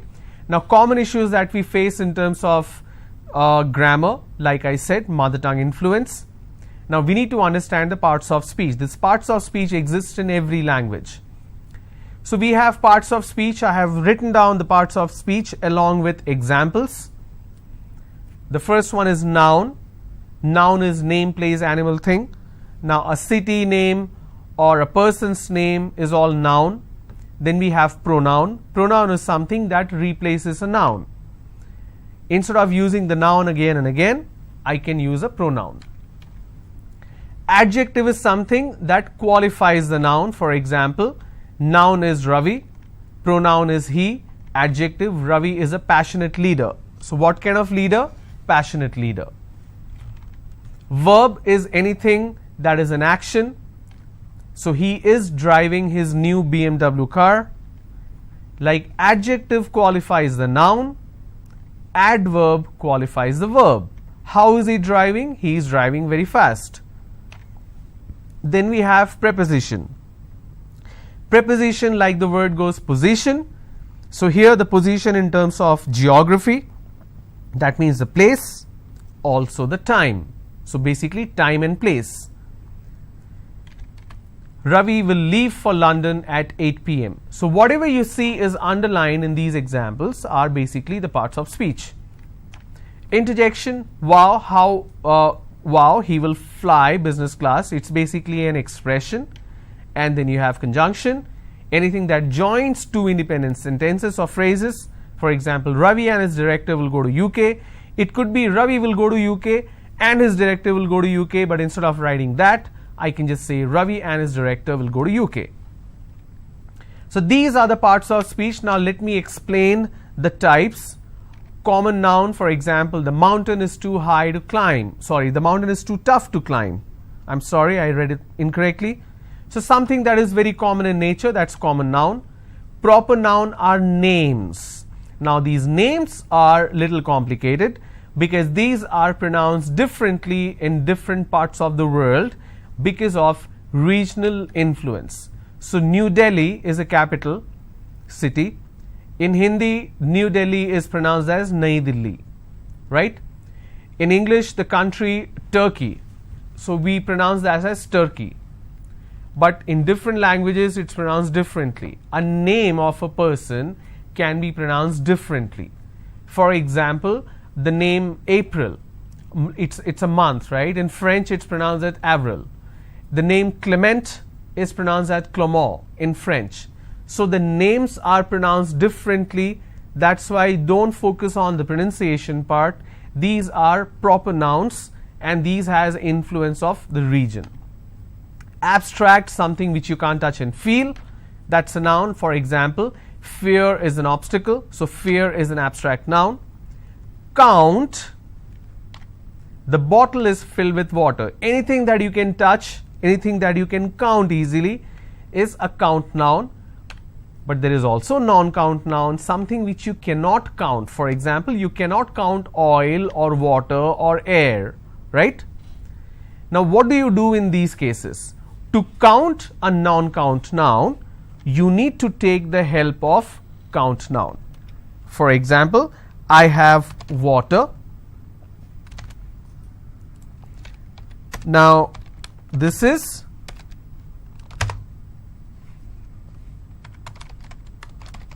non-count noun. Now how do I count it? I need to use a count noun. For example, I have bottle, which is a count noun. In order to measure water or to count water, I need to make use of count noun. For example,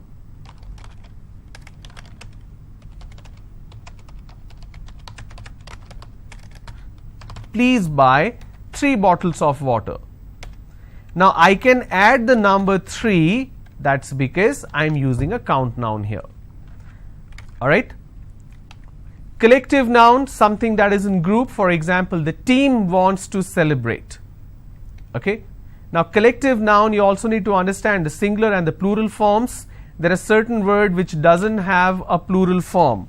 For example, let me make it simple for you. Since we are talking about collective noun, I should definitely talk about singular and plural forms.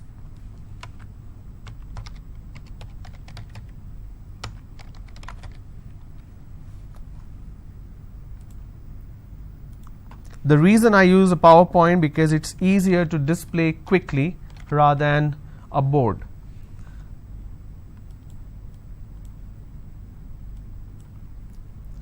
Say for example, I have a word chair and the plural will become chairs, right? If I have computer, I can just say computers. If I have data, can I say datas? No, it remains data. If I say information, it still remains information. If I say furniture,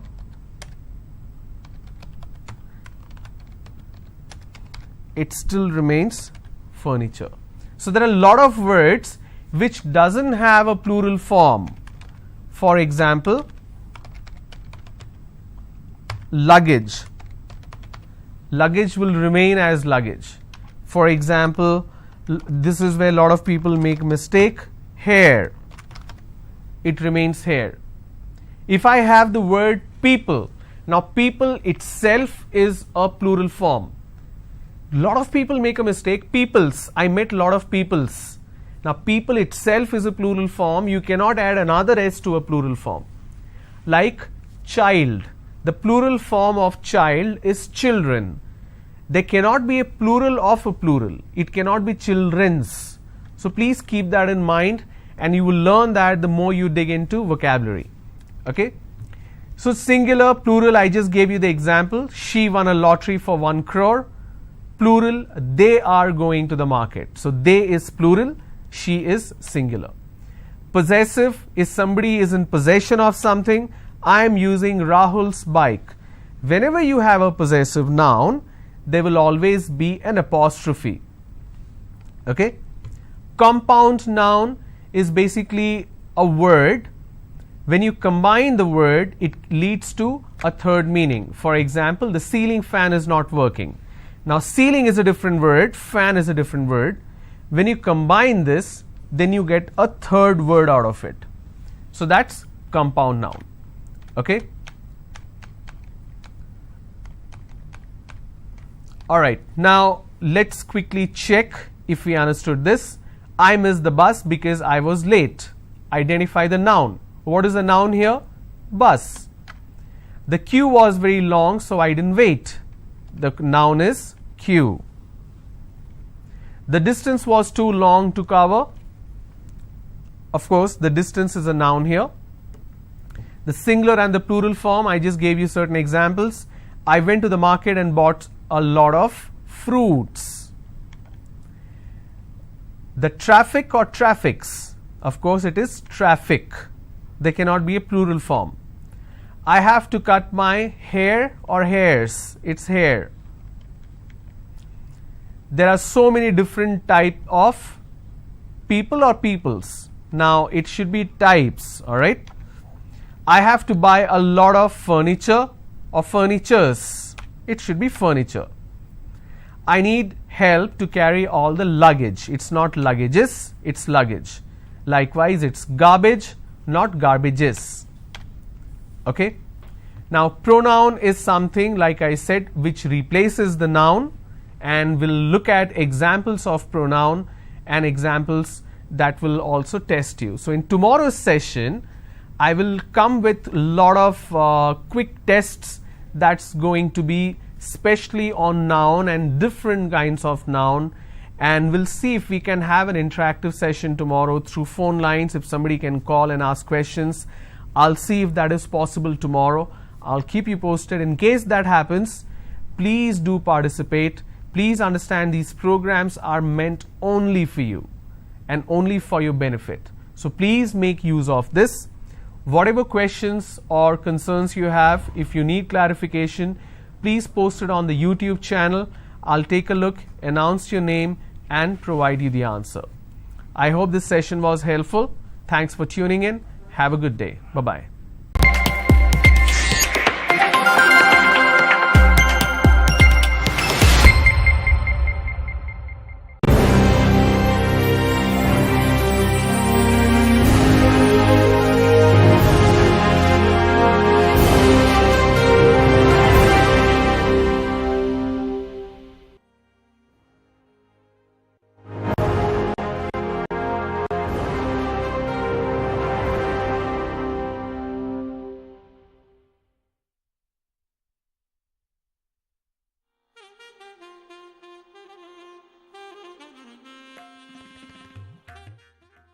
Good morning, students.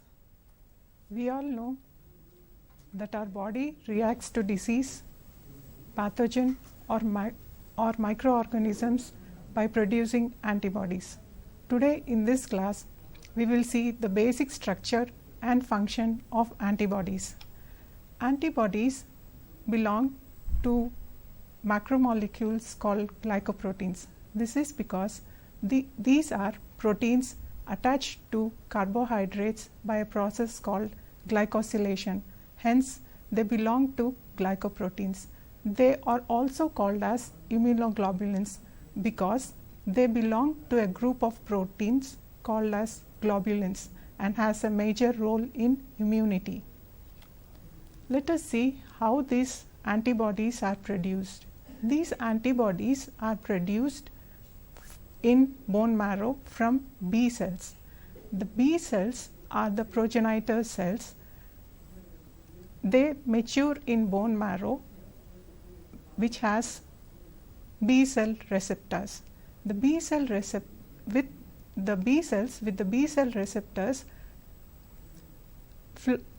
after maturation get into the bloodstream and lymph. These are called as naive B cells. These naive B cells, when they come in contact with the antigens, they divide and produce plasma cells and memory cells. The plasma cells are the ones which produce secreted antibodies. The B cells, the mature B cells, have BCRs on the surface. The BCRs are also antibodies, but these are membrane bound antibodies. The plasma cells which produce antibodies, they are not bound to any membranes. These are free and not bound to any membrane surface. Hence, they are secreted antibodies. Antibodies remove antigens which are present outside the cells, and they are the important components of humoral immunity. Antibodies do not kill the antigens, but they neutralize the antigens or the pathogen. For example, the virus has a protein receptor to it. With this receptor, it enters protein moiety on the surface of the cell membrane of virus. This attaches to the cell and enters into the cell. It attaches to the cell receptor and enters the cell. Say this protein which is present on the membrane of the virus gets attached to the antibody, then this virus will not be able to enter the cell. This is how the antibody neutralizes the pathogen. Here the pathogen is not killed, but it is neutralized. It also, antibodies also makes the antigen ineffective by